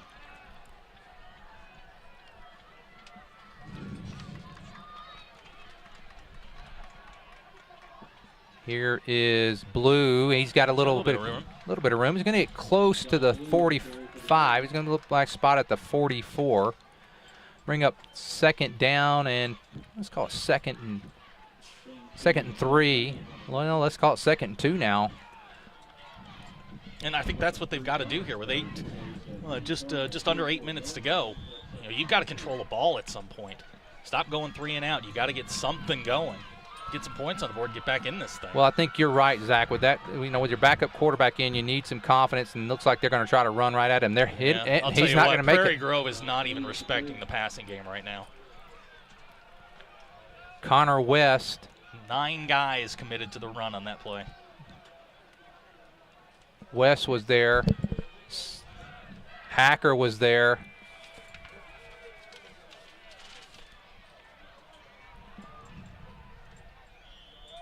Waggle's a sophomore. The next time he drops back, he's going to be seeing what we call ghosts. He's going to be seeing helmets and shoulder pads where he shouldn't. And it's 3rd down. I think they're going right at the middle here. They are too, yeah. But here comes Jack. He breaks that initial, and that's the first down for Farmington in the ball game. The first down comes with 6:52 to go. Well, I shouldn't say the first. They got a couple off of penalties, but that's the first one they've gotten. And, of course, they were aided by a 5-yard offside penalty. 5-yard penalty, but, and that's what you got to do. And they broke a tackle there because actually Prairie Grove had it played well. They made an initial hit, but Farmington gets into Tiger territory at the 48-yard line, and it's 1st and 10 for one other the thing Cardinals. to think about here, if you're Farmington, is you've got to eat up as much time as you can, because not only could you give the ball back to Prairie Grove gets the ball first. There, again, we're missing that initial hit, and there's Hobbs, gets down to the 45. They're just driving Farmington's offensive line backwards. Now, I mean, Hobbs made a nice cut and got a couple of yards out of it, but they are just pushing that offensive line backwards. He picks up 3. It'll be 2nd down and 7 for the Cardinals.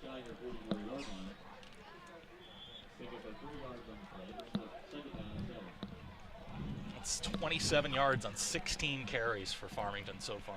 2nd down, 7. We're halfway through the 2nd quarter, and the Tigers lead 28-7. Waggle in at quarterback. He's got Ingram down here to his right. Look how many Tigers are in the backfield. Wow. I mean, just blowing that line up. Nodier and Reynolds back there. They wrap up Blue, and he goes back almost to the original line of scrimmage, and it's going to bring up, actually, he even lost even more. It's going to be 3rd and 11 for Farmington. Yeah, now you're in a tough spot here. You got to take this as 4-down territory. And Ingram's coming off the field. I don't know what the game plan is with him. I mean, he's 6'2" at least. And he had a great game against us last year, if I recall. Yes, he did. He had a touchdown, and he had 2 touchdowns. He's the one who caught the one on the halfback pass, which I expect to see at some point. Waggle from the shotgun this time. He's got 4. Be careful now. To the right and to the left. Now, Prairie Grove's coming. He's rolling to his left. Here they come, and they're coming. Oh no! See, incomplete. I just think they're overstretching what he can do. Wow, he got hit, and it wasn't a late hit. It was close to a late hit, but bring up 4th down, and now here comes Farmington to punt again, and it's Ingram. Farmington 1 out of 7 for 5 yards passing. I mean, Prairie Grove can get the ball back here with 5 minutes to go. They don't have to break their offense. They can do whatever they want. And then they get the ball back. Start the second half. I mean, this thing could get out of hand fast. Ingram back to punt. He can kick him. Get away from it. They will. It's going to be down inside the 15 at about it's going to go all the way down to the 11. So Tigers will start in their deepest part of their own territory of the night with 4:53 to go. You're right, Zach. A nice long drive here. You know, and it's not like Prairie Grove's going up and down the field. They've only got 165 yards of offense to this point. The turnovers. Wait, did you hear what you said? Only 165 yards. We're halfway. We're not even halfway through the game yet. But keep in mind, my point of reference is we had 280 last week. But it's all on the ground. It's all on the ground. Prairie Grove is not. I mean, they've been the beneficiary of some turnovers, some good field position, and I mean they haven't hit. I think their longest play of the night was the run by Logan Bartholomew, the 61-yard run. But other than that, everything's been 20 or less, and they're just very methodical right now, taking care of the ball. There's Sugg and Clay. Clay got him, but he picks up about 6 yards. Almost 7 yards on the play. Nick's a very, very, very patient runner. And smart runner as well. He's very smart. And let's pick up 4 yards there, Zach. They're going to bring up 2nd down and 6 for the Tigers. Prairie Grove does not have to get crazy here. They can run their offense. Anything they want, anything in the bag is usable right now. There's is that Bobby Jacob. Cat? No, that's Jacob. That's Jake the Snake. Man, he is nifty. Look at him go.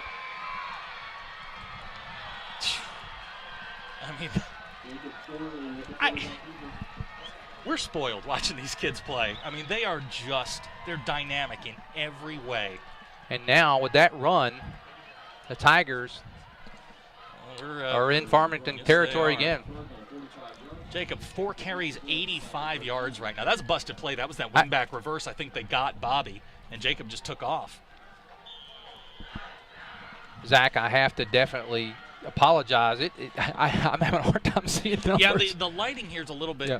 It's right in our eyes. It's hard to see. It's dark in here, and we're literally broadcasting from a closet. We're at 5 wide this time for Storley, and Storley. Nice move, Jacob. Now he's going got deep. Him.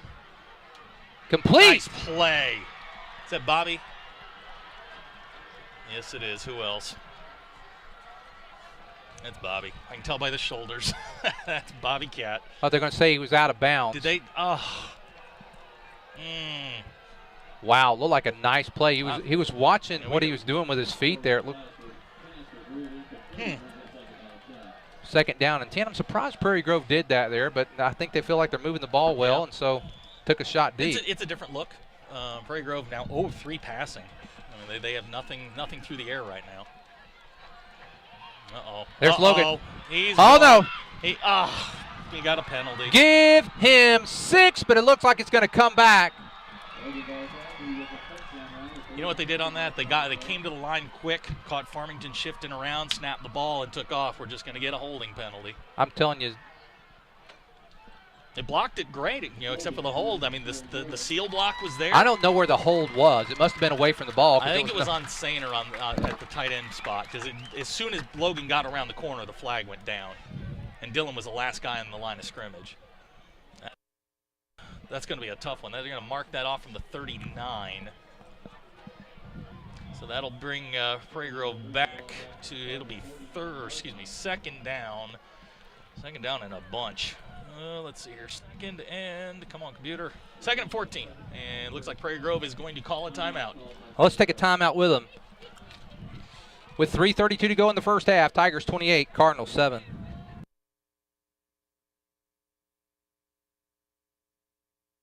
Life can come at you from a lot of different directions, and you need to be prepared with the proper insurance. Let John Galligan of the Galligan Insurance Alliance make sure that you, your loved ones, and your home, and all that's near and dear to you is properly covered. You see, the Galligan Insurance Alliance is an independent insurance agent and allows him the flexibility to shop the very best policy at the very best price, and this gives you the coverage and the peace of mind that you need at the rate that fits your budget.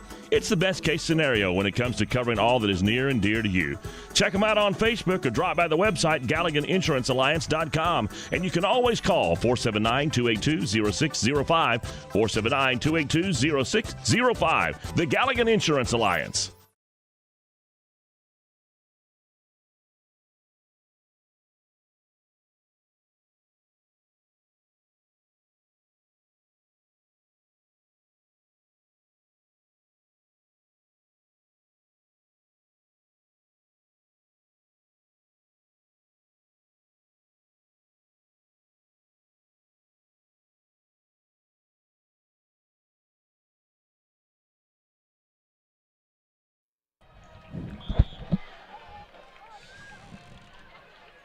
called by Prairie Grove. Yeah, they're going to call a second timeout. It looks like Coach Abser's giving an earful. They took both. We're out of time. We don't have any more timeouts left.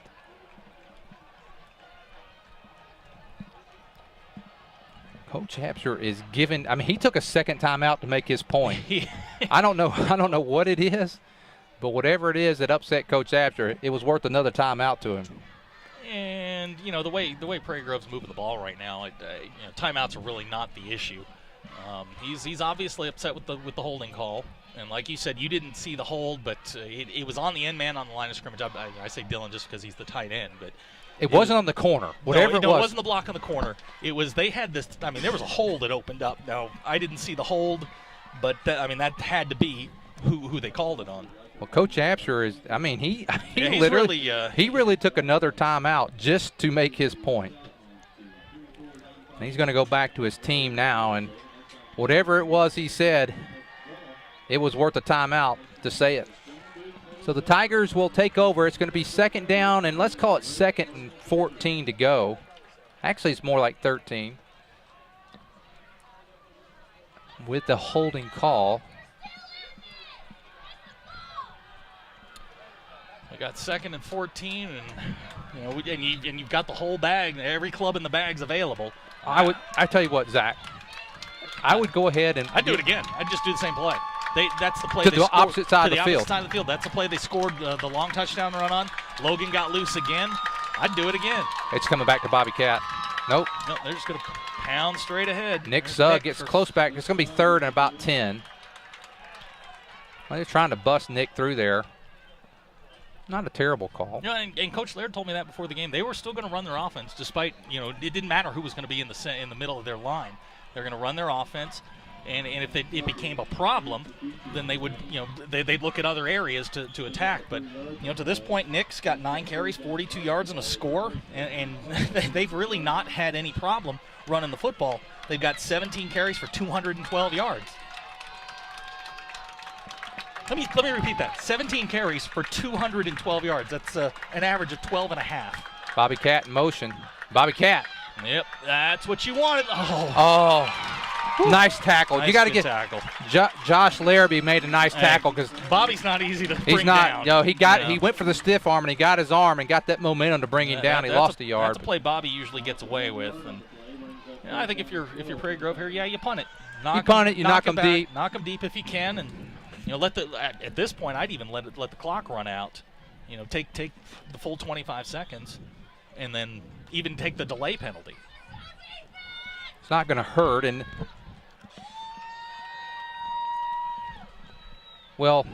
Farmington's excited here about the stop, but they were aided by 2 penalties. That's a high snap. It is. Get at it there. Oh my goodness. Oh my goodness. That was a fake punt all the way. I don't know if it was or not because he wasn't looking for it, Zach. I'm not sure what. Well, actually, that should be a penalty. We had men downfield. That was illegal men downfield, Zach. That's an interesting development. But like you said, I mean, I don't know what Coach Adams is complaining about. You're getting the football. Well, maybe because it's an illegal man downfield. Well, what are you going to do? You're just going to decline the penalty. Yeah, that's true. You're right. So what are you complaining about? But this is a chance for Farmington to get back in the football game. If they can string something together here, find the magic potion. I don't know if you noticed this. That was a nice pass by J.D. Speed. J.D.'s just a good athlete. Now they have changed. Nope. Waggle's back out there. I think they got to be real careful here. If they're going to throw in the flats, keep it away from defenders where only your guy can catch it. If you've got a play-action game out of the eye, that would at least give you an opportunity. But Prairie Grove right now not respecting the passing game at all. Here they come again. He is going to throw it. He's in trouble. Little screen. He's open. Yes, he is. Could not hang on to it. Hey, he found him. You got Chase. You got to give your quarterback. You got to give your backup quarterback some help. Chase Turner. You simply have to give. I mean, you've got to give Waggle some help. You can't drop balls like that. Bob Yarbrough, all of Jacob's family at Valley Springs is in his den making lots of noise. Really? And they should be, because Jacobs played a nice game. Jacobs played a heck of a football game. 1:50 to go, second down and 10 for Farmington. I'll tell you what, I mean, Ingram is down here on the bottom, matched up on Bobby one-on-one. Bobby's not getting any help over the top. You got to find a way to get him the ball. I mean, if you're Farmington, you just have to. Wow. I mean, they just blew up right there. This offensive That was line, Big Sainer. This offensive line has just got to get some push. Sainer just blew that up from the beginning, and he blew down. And now we're going to have a timeout, an official timeout. It looks like he lost a yard on that one. I'm not sure what the timeout is for. Injury timeout? Who's down? Somebody, I don't know. One of the Tigers is down. Oh, he's kneeling. 1:38 to go, 3rd and 11. Well, the Tigers, if they can hold here, will get the ball one more time. Yeah, they'll be out of timeouts and getting the ball in the first half. I mean, run the sweeps. If you bust a big play, that's one thing. I don't think you take too many chances down the field throwing the ball. Well, the Tigers up 28-7, and since that opening kickoff have essentially dominated the game. Yeah, they really have. Prairie Grove, I think, is one of the better teams in 4A. I don't think there's any question about that. I think there were some questions about Farmington coming in. You know, where were they? And, you know, for at least, 23 minutes and 22 seconds, they're not there yet. But, that's why they play 4 quarters. And we know what happened a couple years ago, but it's 3rd down and 11 now, and Waggles in under center. And here comes Jack. Oh, he almost broke it out, and it's going to go to the 50. And so now they're going to they'll let the clock run all the way down before they punt. As well, they should. And they should let they should take as much time off of this as possible. Prairie Grove get in a punt safe. You kneel on the ball, go to halftime up 28-7. There's nothing bad about that. Well, with 1-0, we're down to a minute to go. There's 20 seconds on the. Well, it's going to be right at 40 seconds when they kick. They'll probably call a timeout just before that, and so Tigers are going to get the ball with just under, probably between 30 and 40 seconds to go, and the Tigers are just going to let it go. They're not even going to try to field it here, Zach. They're playing in a very tight prevent. Kick is on his way. They're going to let it just go. And back. It's going to go out of bounds. They're going to be downed with 28 seconds, 27 26. Boy, they just let it keep going. The ball was down for 3 seconds, and they decided to finally stop the clock. So with 26 seconds to go, the Tigers will have it. 1st and 10. And I'll tell you, Zach, I think we ought to try to see if we can't get Logan loose on the corner again. You run the sweep. I mean, you've had big plays on that, and if you get something out of it, great. Then you go hurry up. But run a safe play, give it to one of your best players, and just see if he can do something with it. The wingback counter Bobby's with Bobby. Bobby's never a bad option. Bobby, Logan. Right now, it's all working. I mean, Prairie Grove 22 carries, 211 yards, 0 through the air. 211 yards on the ground. To this point, Farmington's run 27 plays for 27 yards. And you are physically dominating this football game. 28-7, 26 seconds, and if the Tigers found some way to get pay dirt here. Oh, man. The air would completely go out of this building. And Coach Absher's going to take a knee, and that's going to do it. Well, after 1 half of play, the score, the Prairie Grove Tigers 28, the Farmington Cardinals 7. Let's not rest on our laurels. We were here 2 years ago, 21-point lead, and Farmington exploded in the second half for one of the most exciting high school games I've been a part of. Well, that's going to do it. And that's the end of the first half. The score again, Prairie Grove 28, Farmington 7. We're going to turn it over to the East Lab for halftime in the Grove with Prairie Grove. Watch for the band now.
sorry, ladies, but the disc is not being read on the CD player. I apologize, ladies.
Test.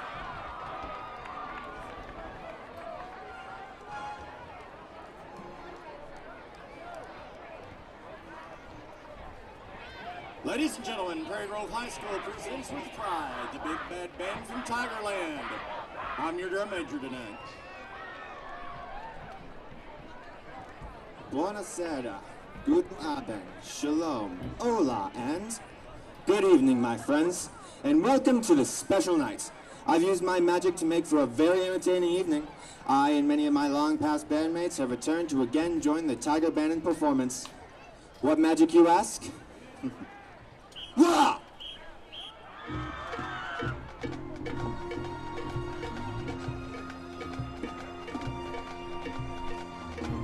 Yes, a special night indeed.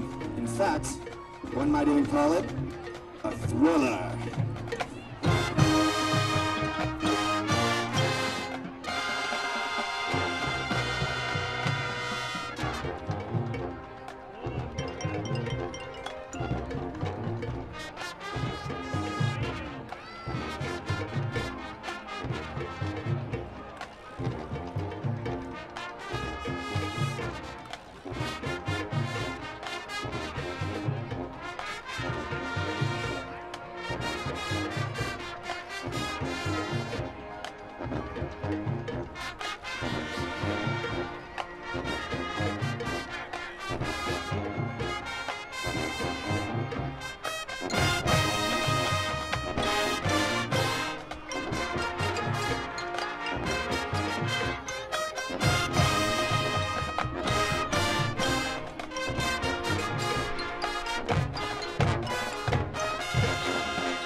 Yes, magic is a wonderful thing, sort of the science of the imagination, but with a special twist.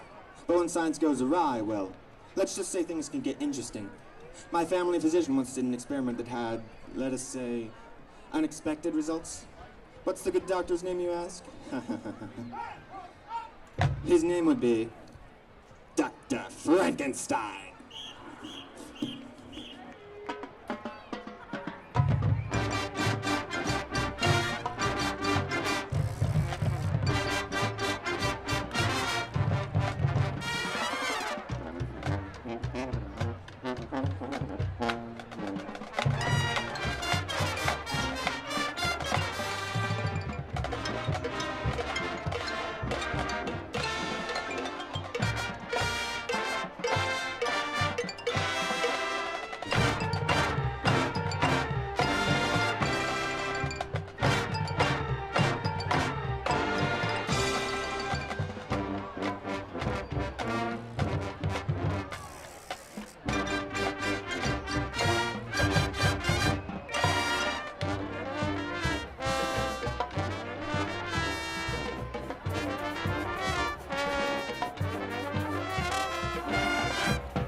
What a wonderful gathering of new and old friends.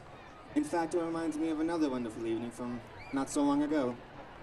Let's have a toast and do the time warp. It's astounding. Time is fleeting. Madness takes its toll. But listen closely. Not for much longer. I've got to keep control.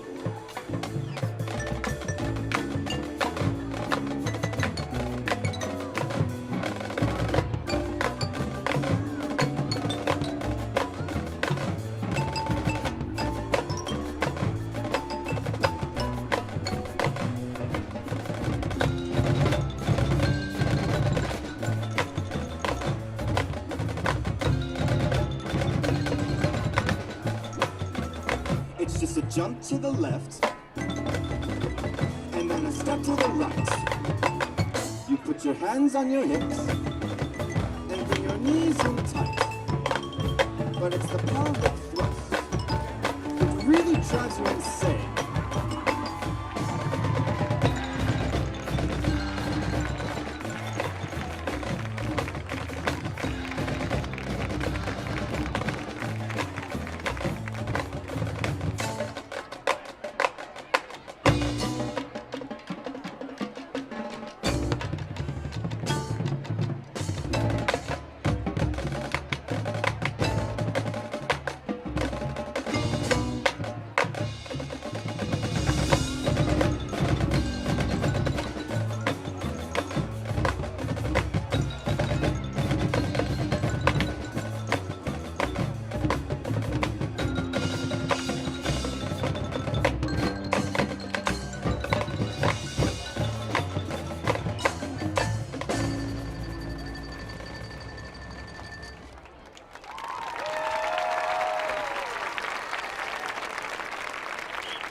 Ladies and gentlemen, please welcome to the field your Farmington High School dance team.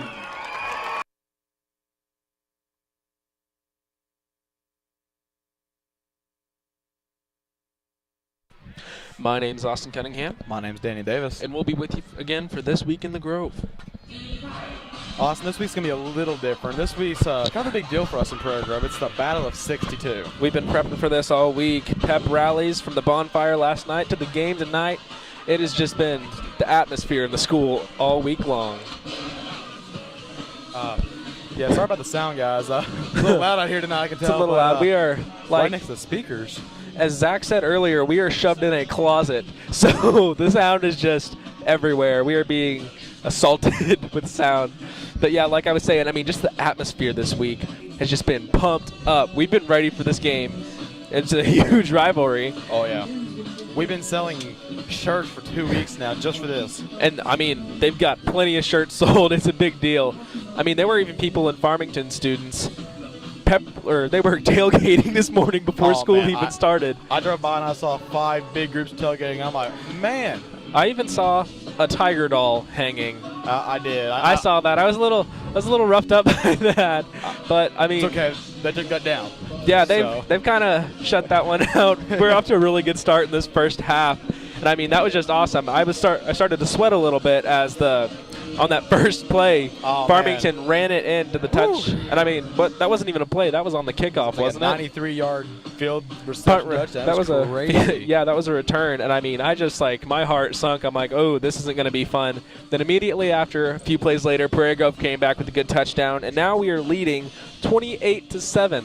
I got to say a little bit to Brandon Nodier. I mean, not to ever say that a player got hurt. I hope the Farmington quarterbacks look at it and see he's back on the field now sitting down. Yeah. But, wow, that was a great hit. I mean, Brandon Nodier, I mean, he's got the power. We've got some size, as they were talking about earlier, but I mean, we definitely use it. Key player in the game so far has been Bobby Cat. Oh, my gosh. Bobby Cat is the man. I mean, I don't know any other words to describe him. I'm just speechless. Quick. He is a beast. That's it. He's quick, good football player, good guy. I mean, he's owned the game so far. He's done a really good job. He's playing great on both sides of the ball tonight. I mean, watching him on defense has been great. Watching him on offense has been awesome. He doesn't quit. He doesn't slow down until he hits that touchdown marker. He's going. He's going hardcore.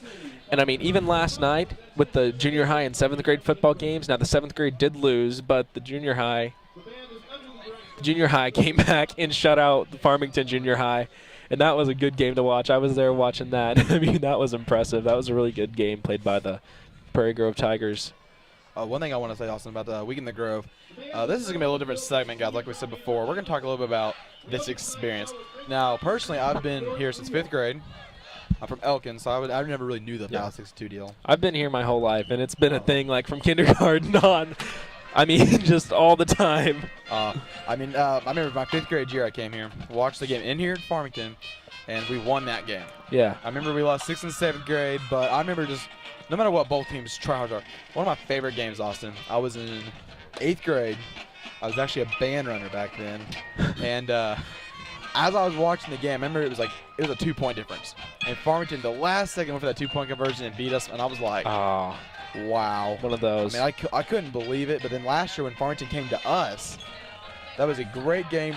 One thing I want to say about this is last year, Austin, you weren't here, but we played the game, and both teams played hard. Prairie Grove ended up taking the win, but did you know after that Farmington game, 6 games in a row, Prairie Grove had above 50-0 on every game after that. That's a pretty big deal. It was awesome. I was like, every game, looking at least 50 points, running clock. I do want to give Farmington some great props. They've been playing great. Their quarterback, to take a hit like he did and just get back up and come back on the field. That's definitely impressive. He is out for the game, but he came back, support his second-string quarterback he's got going out there. So I think that's a great deal. It's great teamwork. It lets you know that they have trust with each other, so I think that's great. Yeah. And, I mean, next year it's just going to be a different atmosphere around this time because, I mean, we're so used to playing Farmington. That's our old rivals. I know. I mean, we got some good friends here, good rivalry going on, Battle of 62. Hopefully we'll make it a really good game. I mean, it's been really good so far. I've enjoyed watching it. And this is the last year. They're moving up a division next year. Oh, actually, I heard we'll still be playing each other. We'll just be playing as a scrimmage. It is a scrimmage, more like we did with Morrilton. Yep, because I think we're going to swap games because there'll be a 5A next year. But they don't want to give up the Battle of 62. That's the best part of that's my favorite part of football season.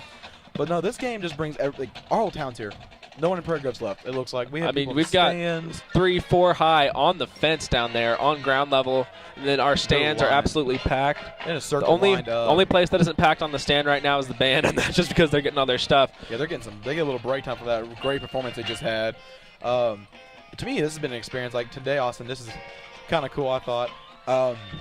I was a counselor this summer, and I've actually seen 4 kids that were in my cabin from one of the sessions I worked. Oh, yeah? And they're all here in Farmington, and they're all 9-year-olds, and they all came up to me and gave me a hug about an hour ago. There you go. It's pretty cool. And, of course, we have as always, RTS, Raging Tiger Squad, cheering on their team to victory tonight. Nice blackout. Yeah, blackout night, and they're doing a good job of it. You can just see that wave of black in there. So, yeah. I mean, for a while, I really couldn't see what was going on because they're all black. I'm like, where is everybody? But now I see them. They're still there. They're not taking a break during halftime. They're taking their spot. They're keeping it. Oh yeah, they've got it. They're dominant. And I mean, Farmington's student section is like huge. We've got a huge student section there right here to the left of us here, and I mean they're just loud cheering the whole entire time. It's cool to have support like that in the stands. It is. One thing I want to say real quick before we have to wrap it up here, Austin, is we're gonna kind of give you a heads up for what's going on for the next couple weeks.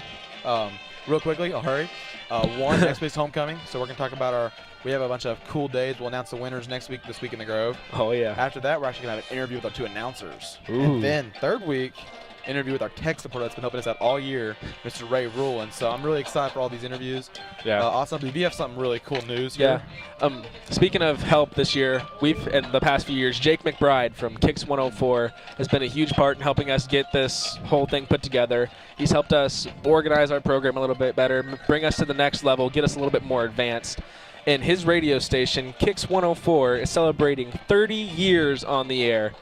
They're the Arbitron-rated number one since 1983. That's a long-standing big deal, and they've been proudly serving Northwest Arkansas ever since. So huge thanks to them and Jake McBride for everything they do. And he really has helped us all year. He's helped us with learning. He's come to talk to us. He's given us some tips. By the way, if Jake does go back and read this, my birthday's next week. Jake's going to give me a little, Georgia Strait action next Monday. I'd be grateful to let you know now. There we go. There we go. Austin, I think it's time for us to almost wrap it up. I think we have another 30 seconds. I think we should just thank everybody. We're halfway through our season now, which is it's a little sad because it's my senior year, but I'm great to know that everyone here is going to be here next year. It's going to be. But this is my last battle of 62. But I'm enjoying it so far because Prairie Grove's doing great. Our players are all playing hard.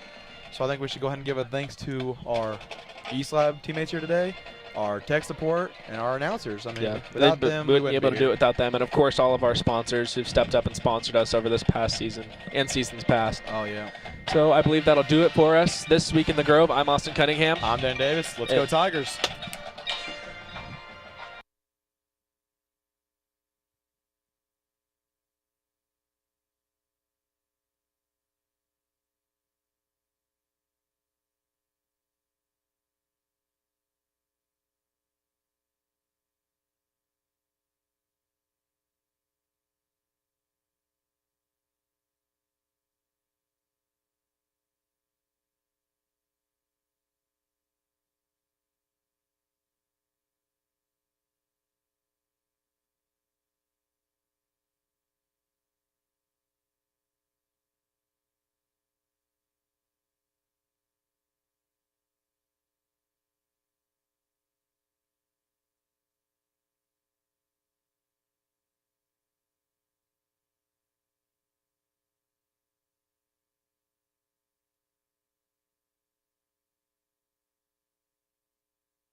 Well, we got 40-something seconds, and then they'll set the 3 more minutes on here, Zach. So let's talk about the first half, and let's Zach,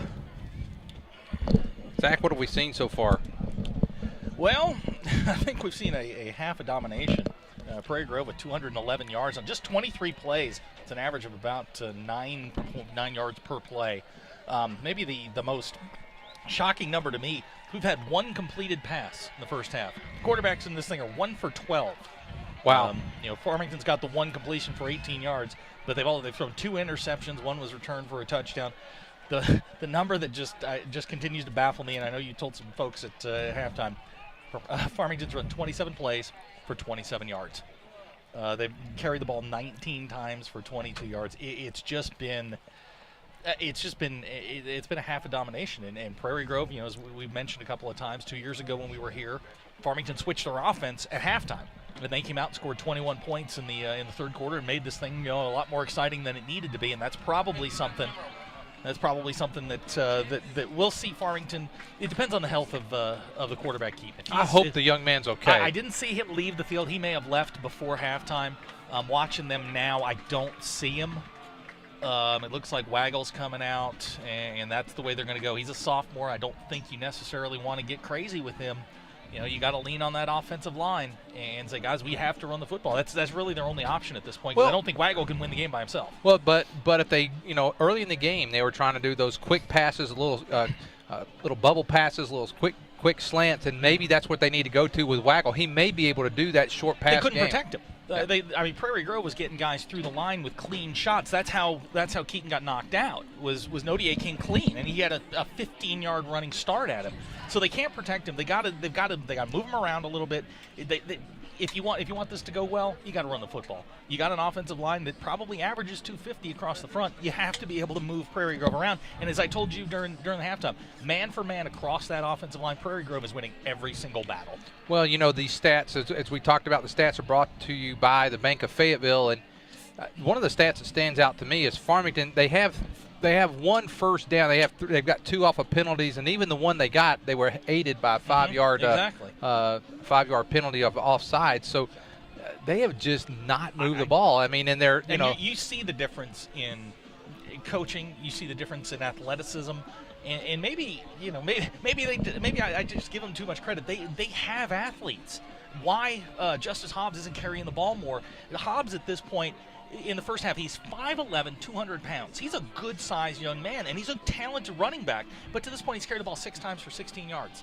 Well, I think what's even more fascinating is that I don't know have they gone to Ingram tonight? No, he has 1 catch for 5 yards.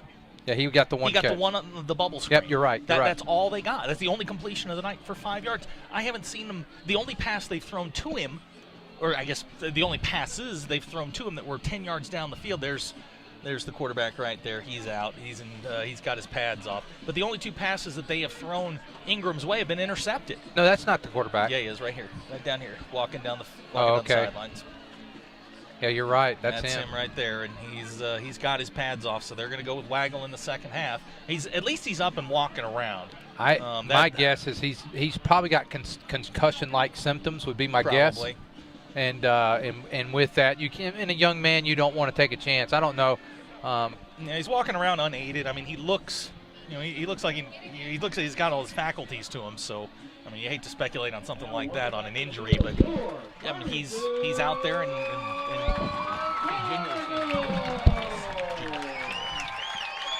here come the Cardinals back out. And Farmington, again, we talked about last week about Ozark. They've got a program that's got a lot of pride, and that's Farmington as well. They're not going to sit here and go across, with the Battle of Highway 62, not going to just lay down here. Yep. I mean, they're going to play. And we've seen it happen before, so it's not unprecedented, but they're going to kick off here in the first half. Prairie Grove's got to be real careful. You make sure that they kick it deep. And if Prairie Grove scores here, it's an uphill battle. This is a team that averages less than 20 points a game all season. To come back from a 20-point deficit on a team like Prairie Grove is going to be very, very difficult. So, we're about ready to go, and Prairie Grove just needs to play error-free football here in the second half, and the Battle of Highway 62 comes back to Prairie Grove again. Well, I'm going to give the mic over here for just a moment to Danny Davis, one of our East Lab students. He wants to make a shout-out.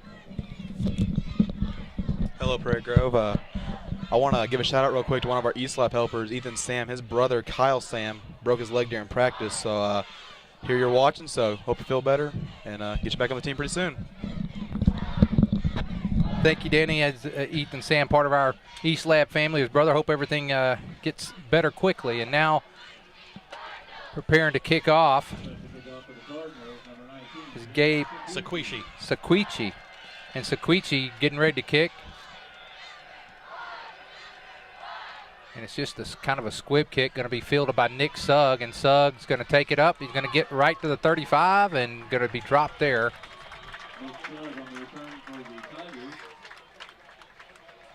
And he's tackled by TJ Asgard. Askegard. Good. That's a Norwegian, Swedish name. Scandinavian. Boy, Clay is a big. He is. He's a big man. He's a big old boy, isn't he? But they have Boyd Sparkman and the guards have done a nice job on him. I think we've called his name once, and that was on a tackle Nick 6 yards down the field. Well, the Tigers are going to start the ball at their own 35, and they don't need to be in a hurry. No, this is milk the clock. Maybe not this much, but this is milk the clock. Run your offense. Oh, you can look hear at that. Wow, full house backfield. I like that. Oh, Bobby Cat. Look out! Lower that shoulder. Oh, Bobby Cat lowers the boom. Quinn Holman on the tackle. He is a load. I'm telling you, Quinn Holman felt that. Yeah, I felt that. Boy, the Prairie Grove, you can hear RTS over there, the Raging Tiger Squad. They are excited over there. Do you follow them on Twitter? Do you know what Twitter is? Yes, I know what Twitter is. And no, I do not follow them. Why not? I get an update pretty regularly. Yeah, that's true. I became a RTS follower this week. And that is J.D. Speed, and Speed spins around. He's going to get close to the Farmington 45. I'll tell you what, Prairie Grove's offensive line right now owns. They just put a down payment on Thomas Clay. They moved him back a good 6 yards.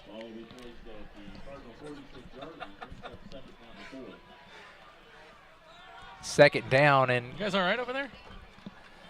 Second down and 4 for the Tigers. I think this is going to be the game plan here in the second half. You're going to see them snap the ball with 5 or 6 seconds left. We're 0 for 4 passing. I mean, we don't have a single yard in the air. And they've come close. You know, a couple of times they've certainly come close. Eli. Oh, that's Eli Lopez. Yes, Eli Lopez. Eli Lopez. He gone. No, don't. Eli Lopez down to the 15-yard line. That's just a quick trap. And again, they put another payment down on Mr. Clay because they got him influenced one way, and Boyd just cracked back on him. Well, I don't know if you noticed that, too. He bobbled it just a little bit inside there. That was a little frightening. But he does get the ball down to the 15-yard line. And they're getting some movement now on that defensive line. Benji 8, Go Tigers from Moorfield West. Sound good, picture good. West Helena, our great friend Marianne. And I know someone in Texas that's also watching here tonight. Her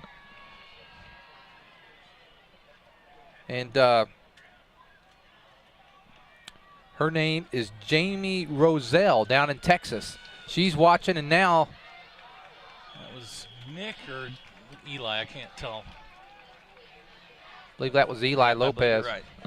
Eli but Jamie Roselle is watching down in Texas, and I know we get lots of folks watching from Texas. Jamie, we're glad you're watching tonight.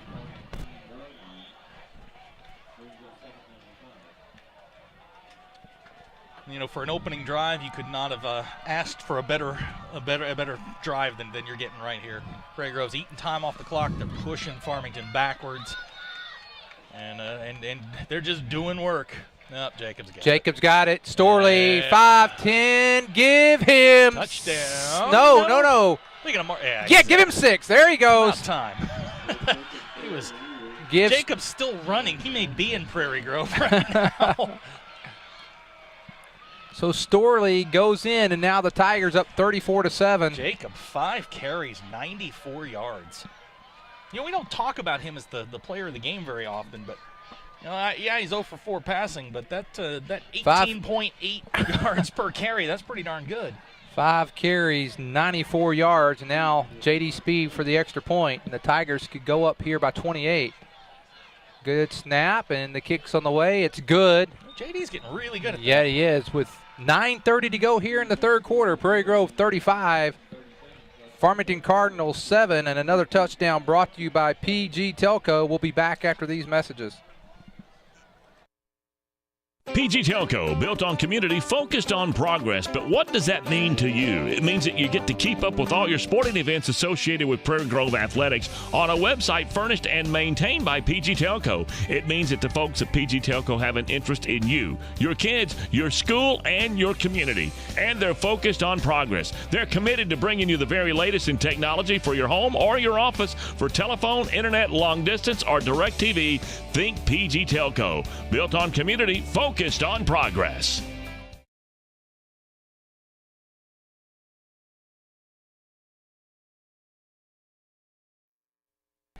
Okay, Zach. Now, 2 years ago, like we said, Farmington came out and made a great comeback in the second half. Made one of the best high school games. But Prairie Grove took a little bit of starch out of their shirt with that one right there. Yeah, that one's going to be that one is certainly going to. It makes this is a team that doesn't average 20 points a game, period. To be down at this point by 28, you're asking an awful lot here. But just to update the yardage count, Prairie Grove now 28 plays, all rushes. Well, 28 plays for 276 yards. And Clement, now you hadn't seen him all night. Here he is getting ready to kick. And Prairie Grove is loud. RTS is loud. There is. He's got a it's nice going to drop. Hook That's going to drop. It's going to roll. Fielded inside the 5 is Crawford. And he's not going to even make it back up to the 20-yard line, maybe to the 17. He's just got a little fade on that, like a golf shot as it takes off. He's just got a little fade on it, and it never rolls out of bounds. It just dies. I'm really, it's a lot to ask a young man like Bryce Waggle to come in this game and play, but he's done admirable at this point. He's fighting, and he's not getting any help. At this point, somebody's got to step up and give him some help. And it's got to come from his offensive line. Yeah, I mean, that's where it starts. Yeah. If you're getting pushed around up front, then there's not much you're going to be able to do offensively. You're going to get 27 plays for 27 yards. That's that's what happens when you're losing the battle up front. Well, it's first down and 10 for Farmington. The ball, I think it's spot right 17-yard line. At halftime, I checked to see if Ingram was injured or anything like that. No such luck. He was not injured. And Blue catches the corner. But good hit, Eli Lopez. That's a good hit. Nice hit. And that's the first real good first down Farmington's had tonight. That one was a nice run. He picks up about 13, let's call it 11 yards. Yeah, he got right at 10 yards on the carry, so first down for Farmington. Yeah, they got a nice crackback block on JD, something they hadn't done in the first half on that toss sweep. They finally got to him. But I think if you're gonna make some inroads here, that's what you got to do. Is you've got to get some help from your offensive line. We're in the I formation this time, and there's Hobbs, and he's going to be Nodier gets him, and now he gets a little help from his friends. He picks up about. Wow, it's a nice run, about 7 yards. So Farmington's just trying to line up here and try to run right at him. That's probably a good thing to do. Yeah, I don't think they need to get crazy. It's just, do what you do. Run the football. 8-yard pickup on that play, Zach. It might be a tall task to ask a sophomore quarterback to get to 28 points here in the second half, but at least you can make some progress and get some, make some plays, get some confidence. Well, he's got 3 split out, 2 to the left, 1 to the right. You just pick up 25 yards running the football. And a bad snap. That's going to take a – and, oh, wow. I said this in the pregame. Scratch your head. Why? You just pick up 25 yards on 2 carries. Why are you back in the shotgun trying to throw the football?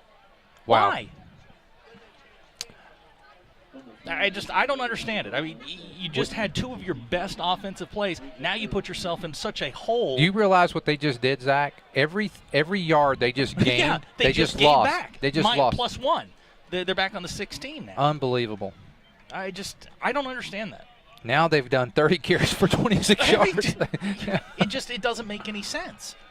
You just had 2 of your best plays. Well, Prairie Grove. Now Prairie Grove's just pinning their ears back. Here they come.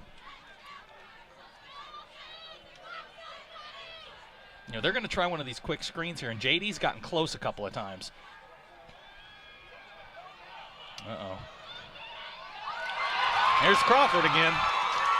And Crawford's going to go down the sideline, and he's going to score. Give him 6 there.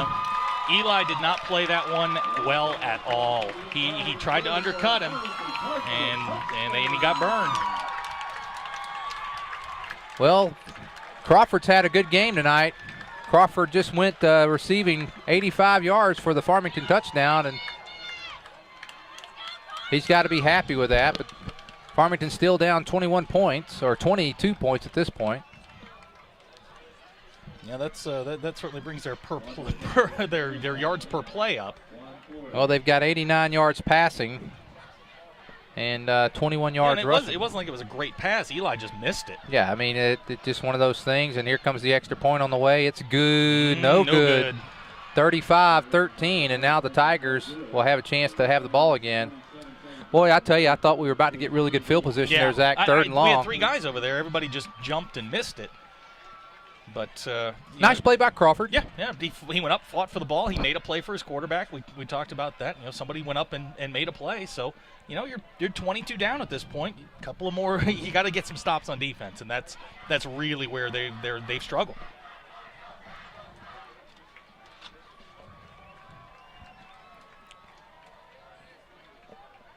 I think you got to be careful here for onside kicks. The little pooch kicks. Like the baseball managers will tell you, watch everything. If they kick it deep, that's great. Watch everything. Within 20 yards. And Prairie Grove's not.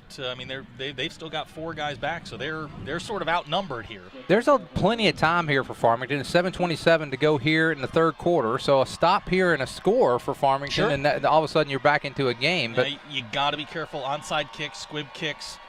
You're outnumbered. Boy, he kicked the tee almost halfway down the field. Somebody's going to trip on that. Oh, that did not work. Eli Lopez. Eli's given too much ground. Oh, good block. Oh my gosh!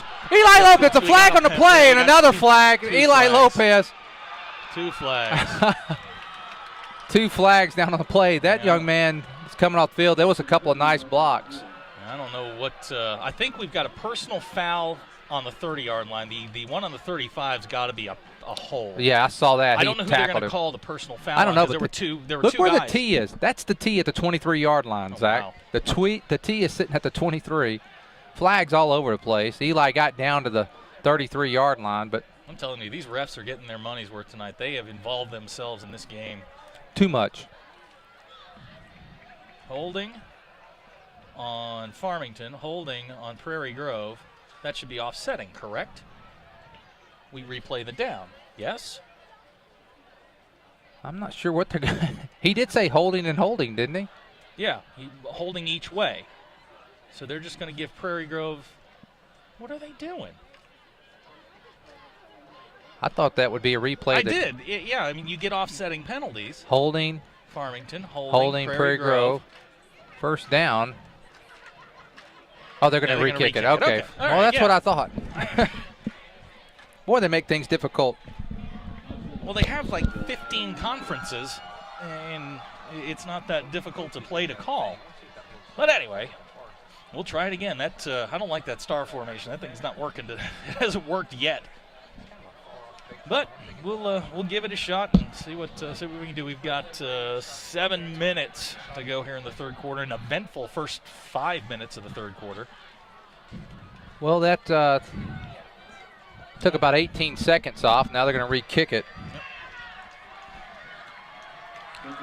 The Farmington fans are trying. They're on their feet. They're making some noise. And if they get a stop and a score, they're back in this thing. One of the worst things you can have if you're Prairie Grove is having Farmington with a little bit of confidence. You got to go in and squash that now.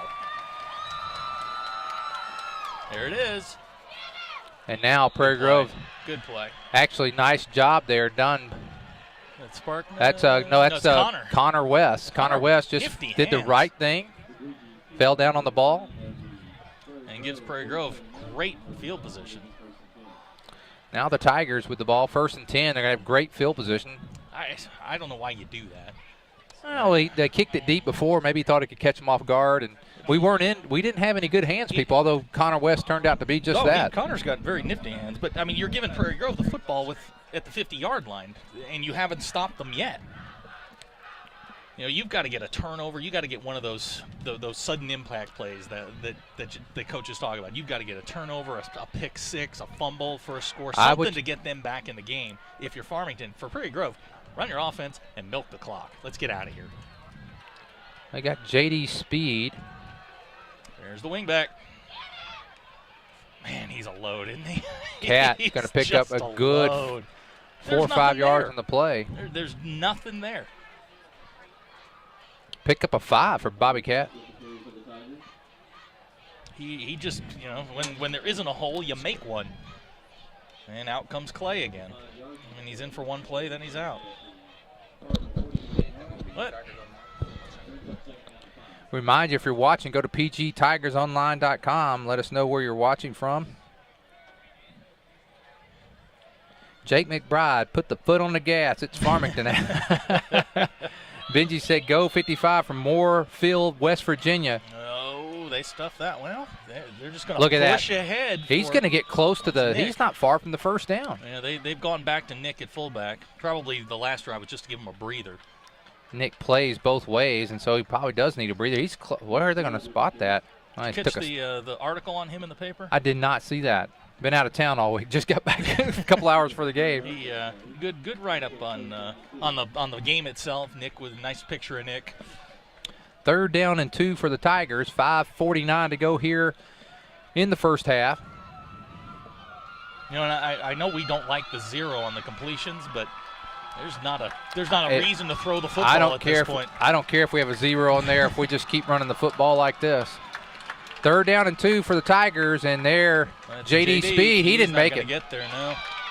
See where they're going to spot that. That's that draw that they've had some success with. And they're going to. He's not going to. No, it's going to bring up 4th. I think Prairie Grove should go here. If you're. Yeah, it looks like they're going this time. They're definitely going.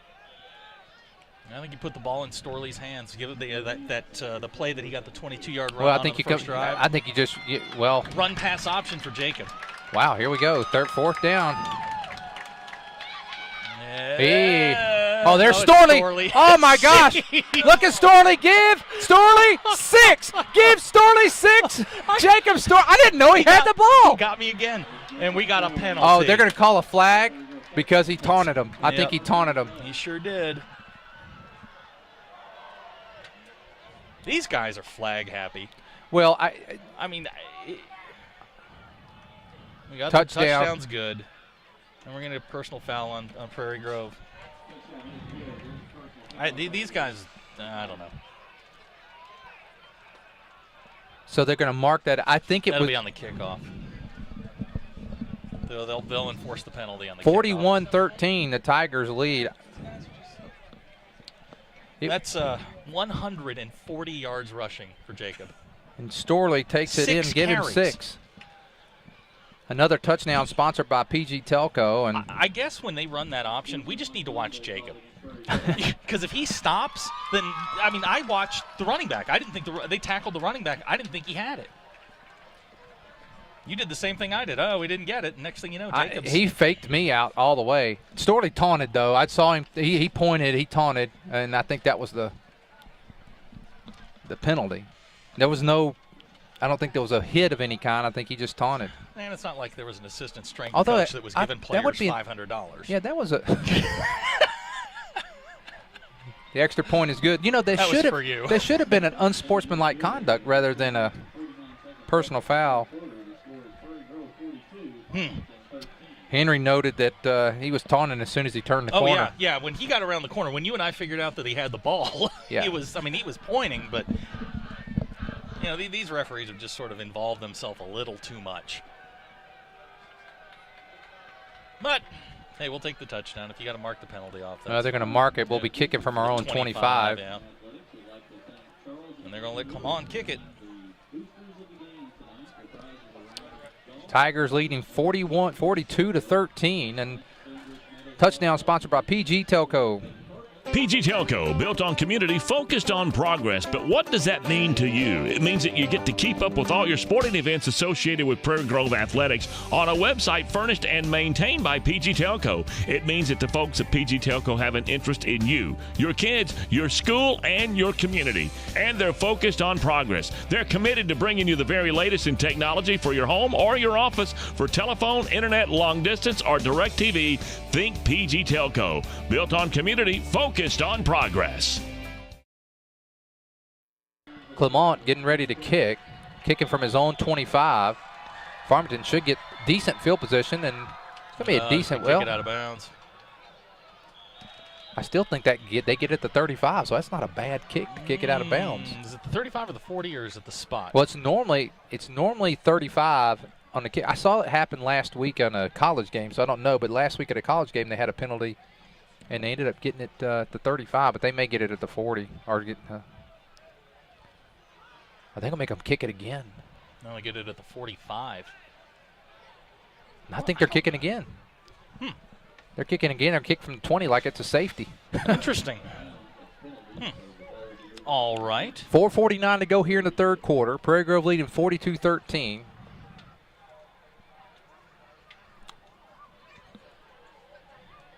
Again, go to pgtigersonline.com. Let us know where you're watching from. Comment. We know how Jake feels about this second half. Yes, we do. Got Jim and Deb watching for Blanchard, Oklahoma. Welcome, Jim and Deb. Yeah, they're gonna let JD kick now.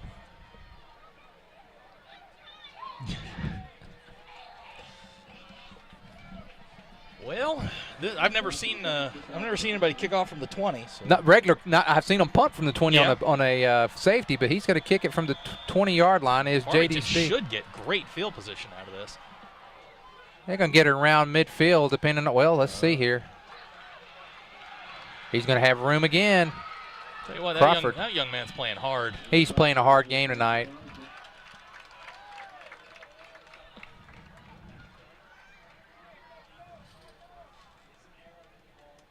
Dakota Hutchinson on the tackle there of Crawford. Then someone's down. Looks like they got a cramp. That's Sugg. It's either Nick. Yeah, I think it is. That's like a single digit there. He's holding his toe. He's trying to get that cramp out. Boy, look at Sainer. That is a big young man.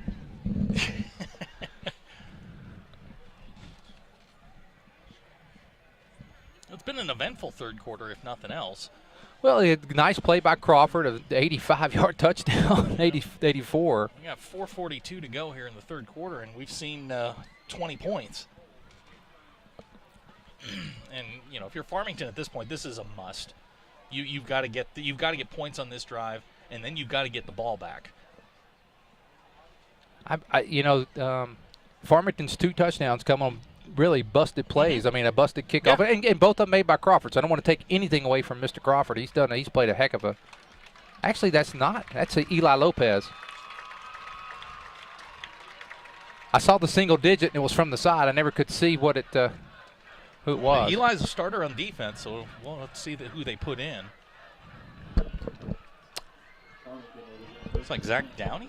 They're going to start this drive. This is the first time they're starting in Prairie Grove territory. Yeah, Prairie Grove's made a change here. They're going to put Jacob out on the corner. He's on Ingram. That's an interesting matchup. Nice tackle, J.D. Speed. Speed. He not only beat his man, he made the tackle. Beat his man, made the tackle on Blue, and there's going to be no gain on that. It's going to be second down. You're my boy, Blue. 4:20 to go here in the third quarter. Prairie Grove in command, 42-13. And out comes Ingram. I don't understand. I don't understand it.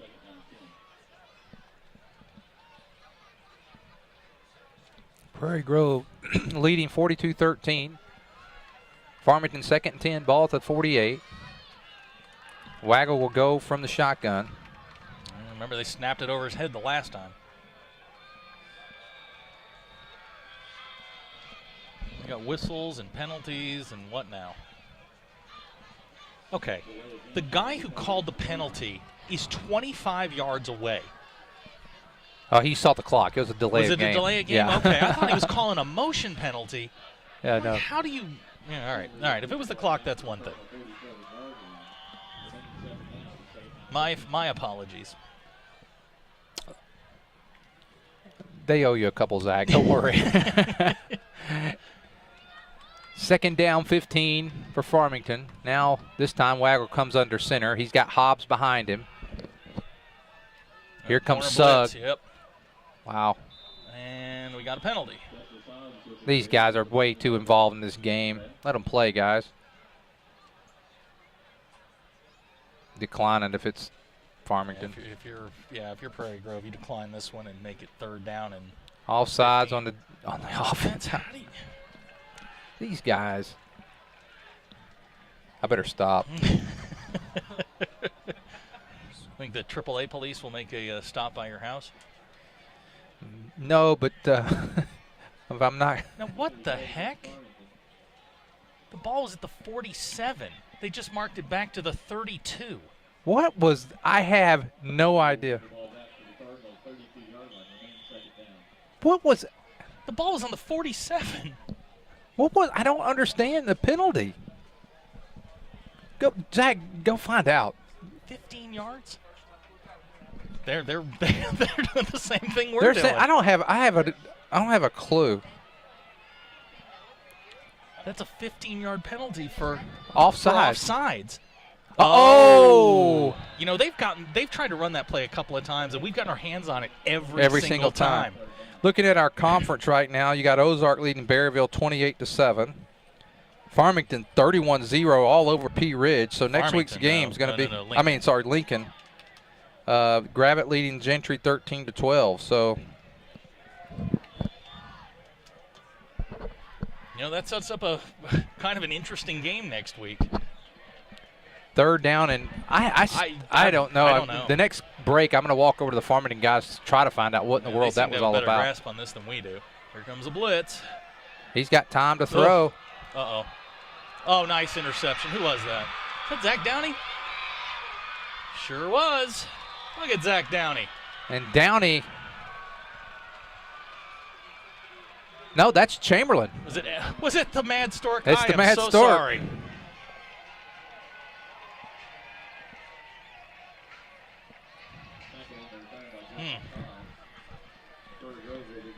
I just I don't know.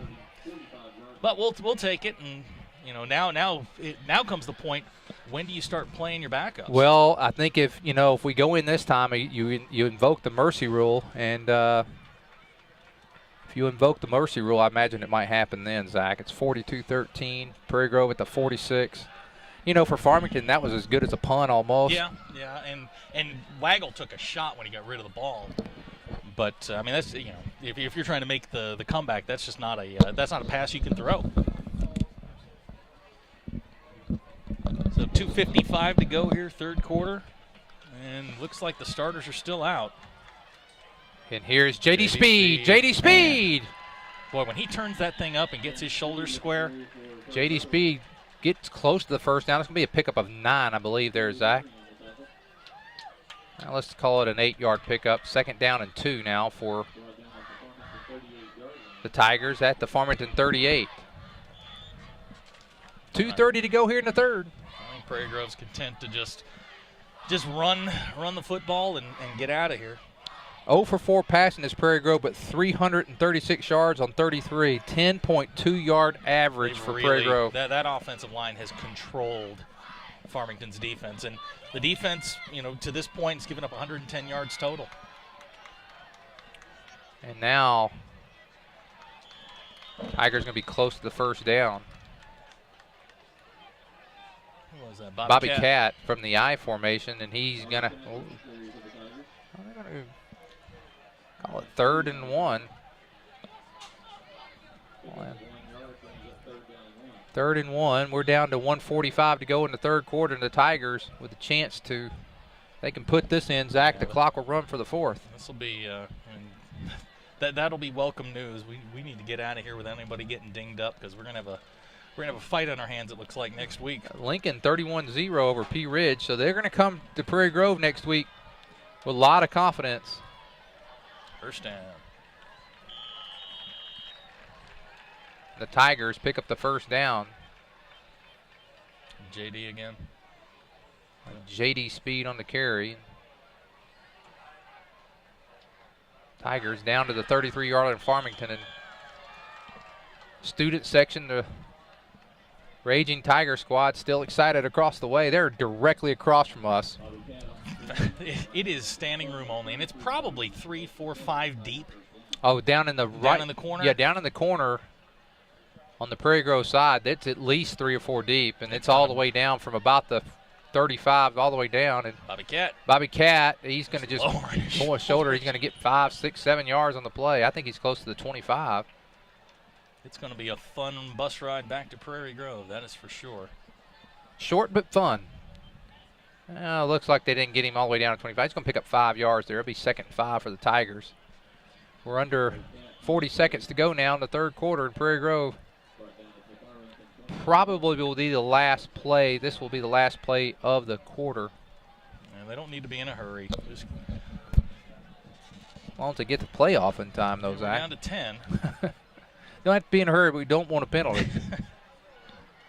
He's down to 5 seconds. Good clock management. Bobby? Gets down close to the 25.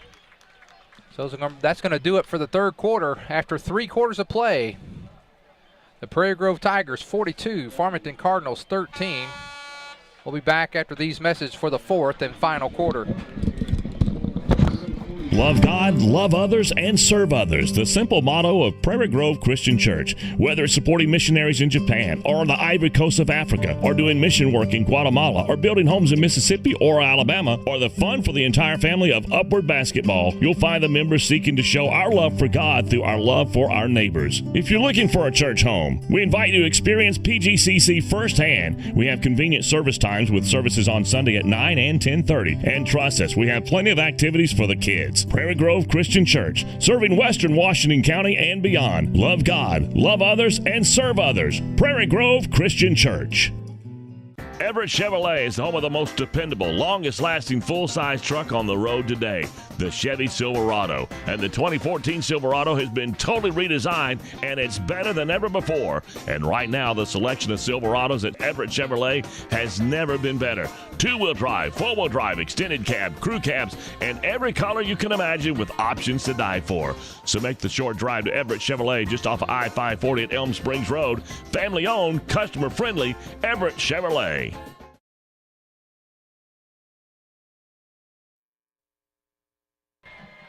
Well, we're back, Zach, and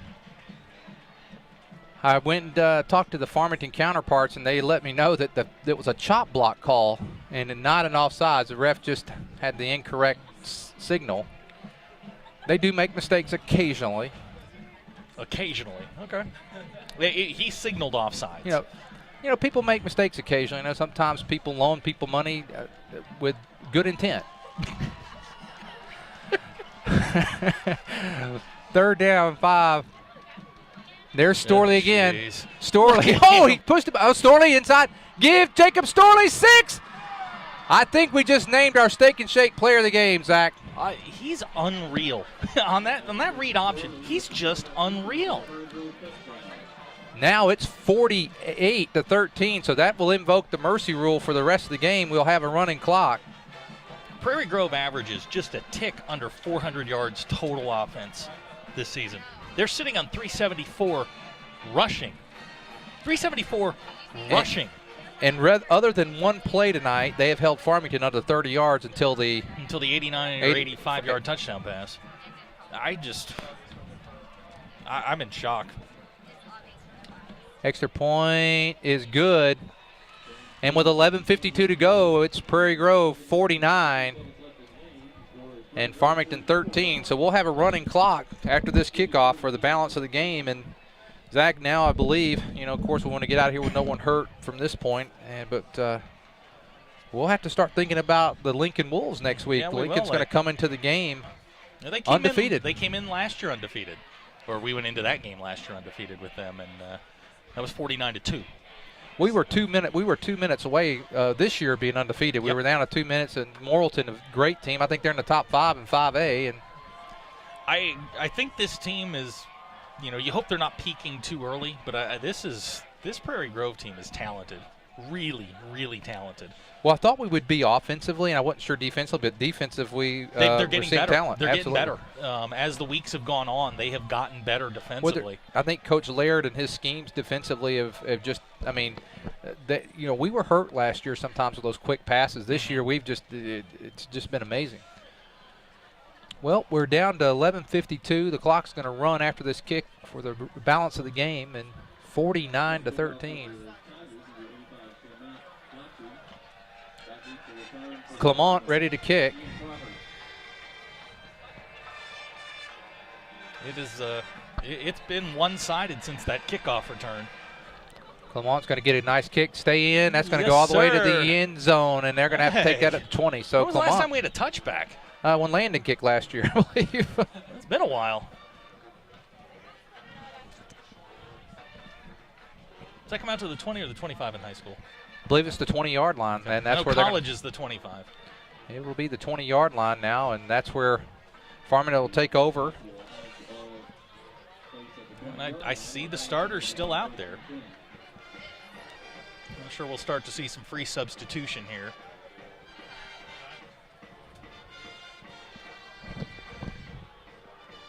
Well, you know, for some of these seniors, this will be the first senior class since the 2005 team that will have not lost to Farmington, assuming that, I mean, it would have to be a miracle at this point. From the eye.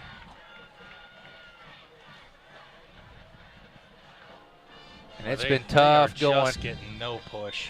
Nothing there from the Farmington. They may have picked, well, it was like it got a nice little push there up to Blue 23, again? and that was Blue. Several Tigers in there. J.D. Speed, one of them.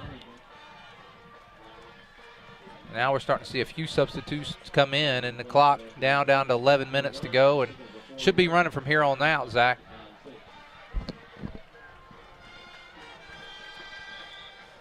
They have just, and I don't want to say I was surprised because I knew Prairie Grove defensively, their defensive line, their front seven was pretty good, but they have just dominated this offensive line from Farmington. They've just dominated them. Here's the option play, and they're going to get him in the back. Fumble, loose. And I believe Farmington got it back. Man, you got to tuck that away.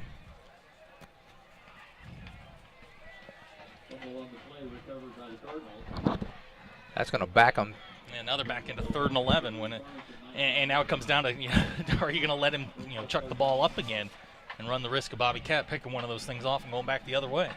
And they don't have this time. They've taken Crawford off, so won't be a big play from Crawford this time. They pulled him off the field, and now Waggle. Your way, just push me out of the way. No, you're good. We are packed in here. We're packed in a utility closet. Good night to be a Prairie Grove Tiger, huh? It is, and now here is Waggle back. He's got lots of time, a lot of room, looking downfield. He's got. Good play, Bobby Cat. Actually, that's the first time they've targeted Ingram over 20 yards. He was behind Bobby. Yeah, it was underthrown. He did push off a little bit on Bob there, but no harm, no foul. So it's going to be. The clock continues to run down to 9.5. Are they going to go? No, they brought the punting unit in. There's Ingram back there to punt. Bobby Cat to receive. Also, it looks like Bobby's going to be back there by himself. No, they're going to pull him off.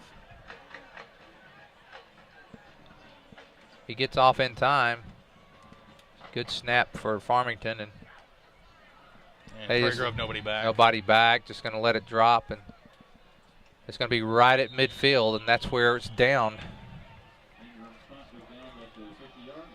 John Larrabee right at the 50, and so the Tigers take over there. And Zach, I think I see some substitutes coming in for the Tigers. And that's what you want to do. You know, if when you get the emergency rule in, and you get the clock running, you get your backups in, and get them some time. I mean, these are the guys you're going to be relying on for depth. For some reason, the clock stopped, and I'm not sure why. Now it's running. I saw Ryan Morrell in street close. So Sam Dodd he's go the hurt. Rest of the way. Ryan Morrell got hurt in the JV game this week, I believe. Boy, they better hurry up. They're going to get a flag here. 6, 5, 4. Snap the ball. There's Dodd on a keeper. Dodd pushes forward. He picks up almost 3 yards. So nice play by Sam Dodd. Mayday. They're going to spot it at the 40. Well, let's give him 3. 47. 40. Well, actually, it's the 47 and a half, I believe, but we'll call him 47. Give him 3. 372 yards for Prairie Grove tonight on 39 carries. They have averaged almost 10 yards per carry tonight. And that'll come down now as we go to the end. But, I mean, that starting unit will remember that. And I think we can just name our Steak and Shake player of the game now. Yeah, Jacob Storley. 7 carries, 165 yards, 3 scores. And the way he has kept the ball has been amazing on these keepers. And just, I mean, he's faked everybody in the stands.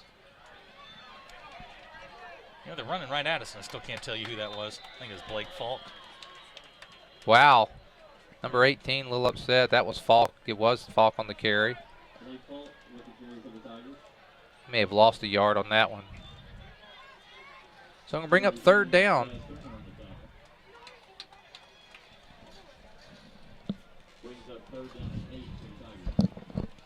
Getting down to the 7-minute mark.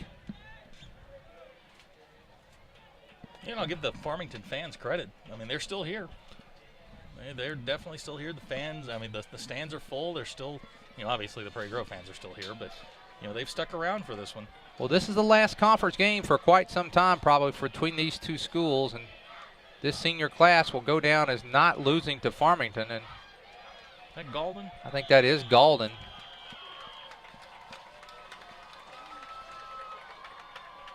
Just by the way he carries it, he's always got 2 hands on the ball, Matthew. He's not letting that go, is he? No, Matthew maybe got a yard on that play, so let's bring up 4th down, and by the time we get the punt off, we'll be under 6 minutes to go. So this is the first lopsided victory we've had in this series in quite some time. These games have always been so close and so tight and physical. And, you know, I was talking to some of the guys from Prairie Grove or from Farmington at halftime, and they just said, you know, Prairie Grove's just better right now. Well, the last big difference of score, I'll announce it after this punt here, Zach. Here's JD. It's a little high, but he's going to get it off. Had to rush that a little bit. It's going to be end over end. And get it down, get it down, get it down. Got in. Tried to get a little too fancy down there. The last time, Zach, in 2003, so 10 years ago, Prairie Grove 50-14, 36-point difference, and that's what we have tonight. That's where we are right now. You know, and Farmington is talented. This is always one of those games for them that, you know, you can draw a line in the sand in this game. You know, 2 years ago we came in here, we won, and then they went on and went to the state semifinals. So I mean, they've got the talent to do it. I just think they got to find an offensive identity. Start using the weapons that they have. I mean, I think there's a lot more they do. Well, it looks like Prairie Grove's left the starters in, as has Farmington here. Pitch out here to Blue. You got a little corner here, but nice tackle.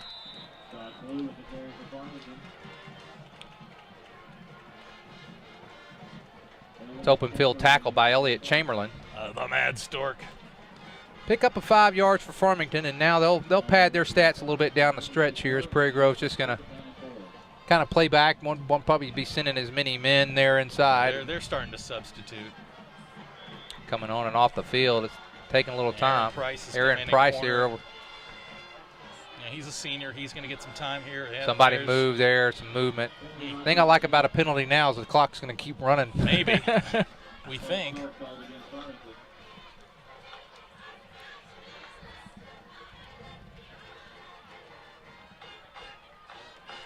You know, as you look at the landscape in the 1-4A, I think it's pretty clear who the team is. But next week's going to be interesting because, I mean, Lincoln will come into that game with a lot of momentum. But and I hate to compare scores, but you know, they beat Berryville. They had a tough time with them last week, and Ozark has dominated Berryville. Mm-hmm. Yeah. And we know what happened last week. Okay, here's the pass to Ingram. Hey, good play, good tackle out there. Open field tackle.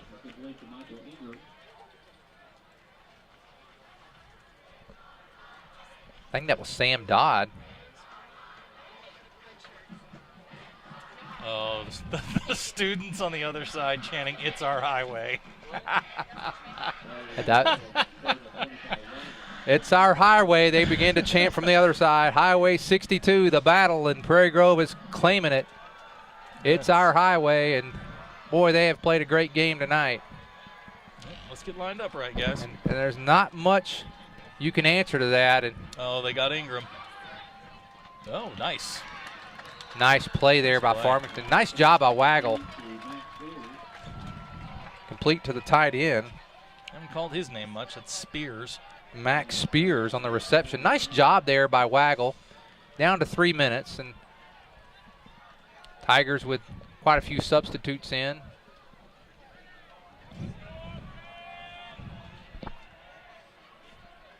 Orrin Hacker's in. I got to come up with a nickname for him. He has a natural one almost with Hacker. But we can't give away the Hacksaw's name. Well, there you go. Nice run there. Finally going to be brought Blue. down.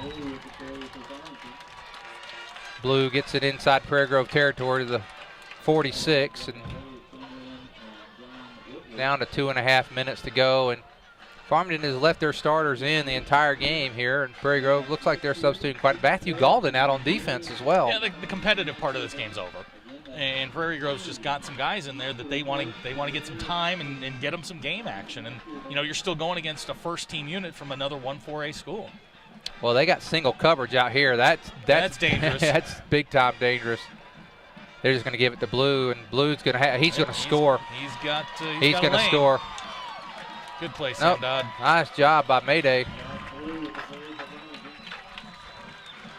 And this will give Coach Absher and the staff something to coach up the Tigers on. Hey, everybody's got to contribute.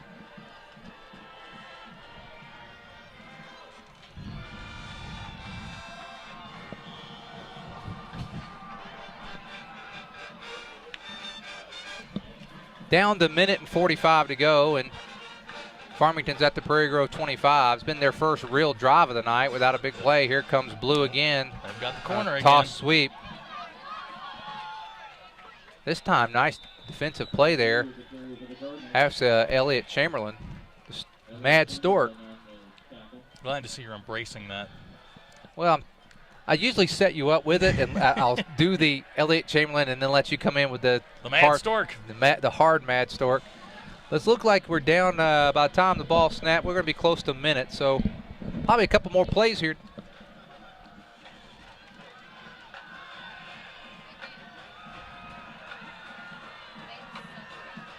Uh-oh. Get him. Nice play. Oh, good completion there to Hobbs. Nice job to Hobbs and a good play. Farmington wants to get another. It looks like they want to get some more points on this board tonight before it's over with. They're going to move the ball down. And this is their. I mean, you're looking if the injury to Austin is significant, he's going to miss some time. Waggle's the guy you've got for the next couple of weeks. You got to have him out there, get him some experience with this first team unit, and run some things that he's comfortable with. Throw the ball to Ingram. Yep, there it is. We're going to have our post-game show right after the game, brought to you by, hey, why'd they stop the clock incomplete? They stopped it, Zach. Of course they did. There it goes. They stopped trying to get one more score in here. And they're talking to the down markers. Well, this will be the last play of the game, probably.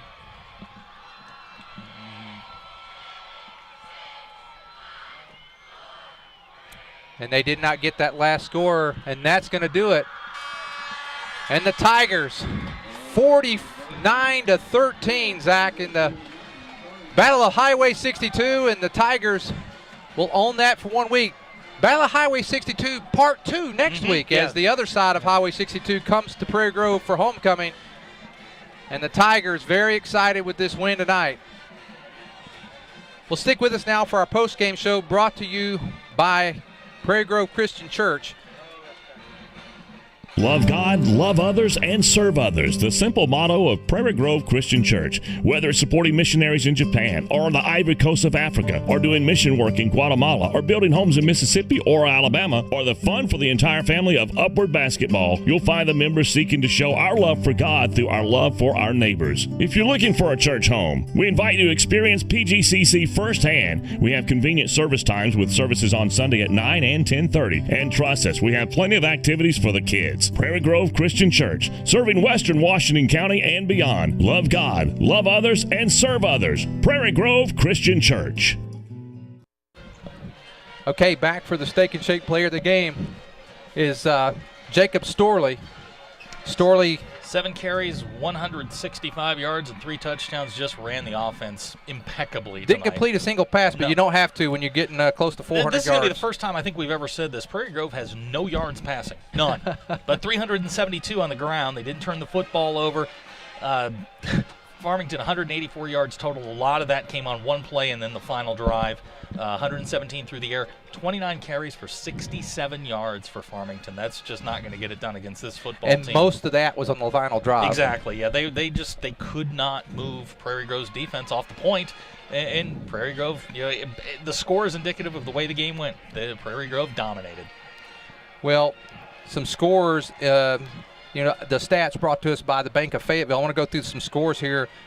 Ozark leading Berryville 28-13. Pea Ridge trailing Lincoln 37-7. And Gentry and Gravit's gotten interesting, 21-19. Really? Gravit with the lead. But Zach, so those are the stats for tonight. Steak and Shake player of the game, Jacob Storley. Let's finish up here with, let's quickly talk about next week's game and what we anticipate seeing. Well, it's going to be interesting. I don't think we have any idea where Lincoln is. They really have not played any sort of elite talent or elite competition. Next week they will face some elite competition. I think we know that.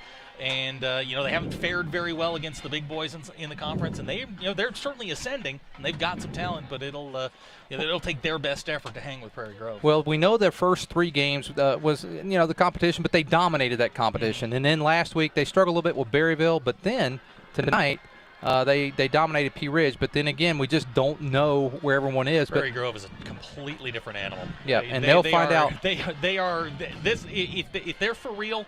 They're gonna be able to hang with Prairie Grove. We'll know a lot more about them this time next Friday night. Well, that's going to do it for tonight for all of our East Lab students.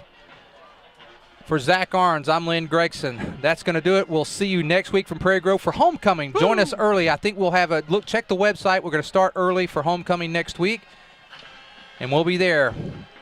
For all of us here in Prairie Grove, that'll do it. Have a great night. We'll see you next week. Handily, we talked about this last week. What Farmington team do you think will show up tonight? I think we'll see their best game of the season. I think that's what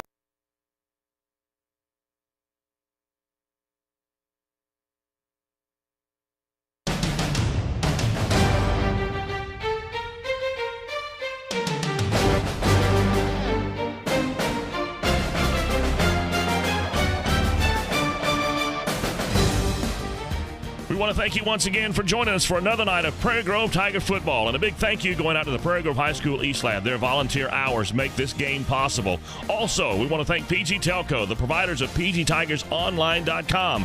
PG Telco, built on community, focused on progress. By Clorox, the name alone means clean. The Lewis Automotive Group, serving Northwest Arkansas and Prairie Grove since 1946. Shelter Insurance, your local shelter insurance agents, Mr. Mark Spence. And Prairie Grove Christian Church, where it's all about loving God, loving others, and serving others. And by Steak and Shake, life needs flavor. And also by the Bank of Fayetteville, where they're banking on your potential. And the broadcast is also brought to you in part by the Prairie Grove High School Booster Club, reminding you your Tiger Pride is just one membership away. It's great to be a Prairie Grove Tiger.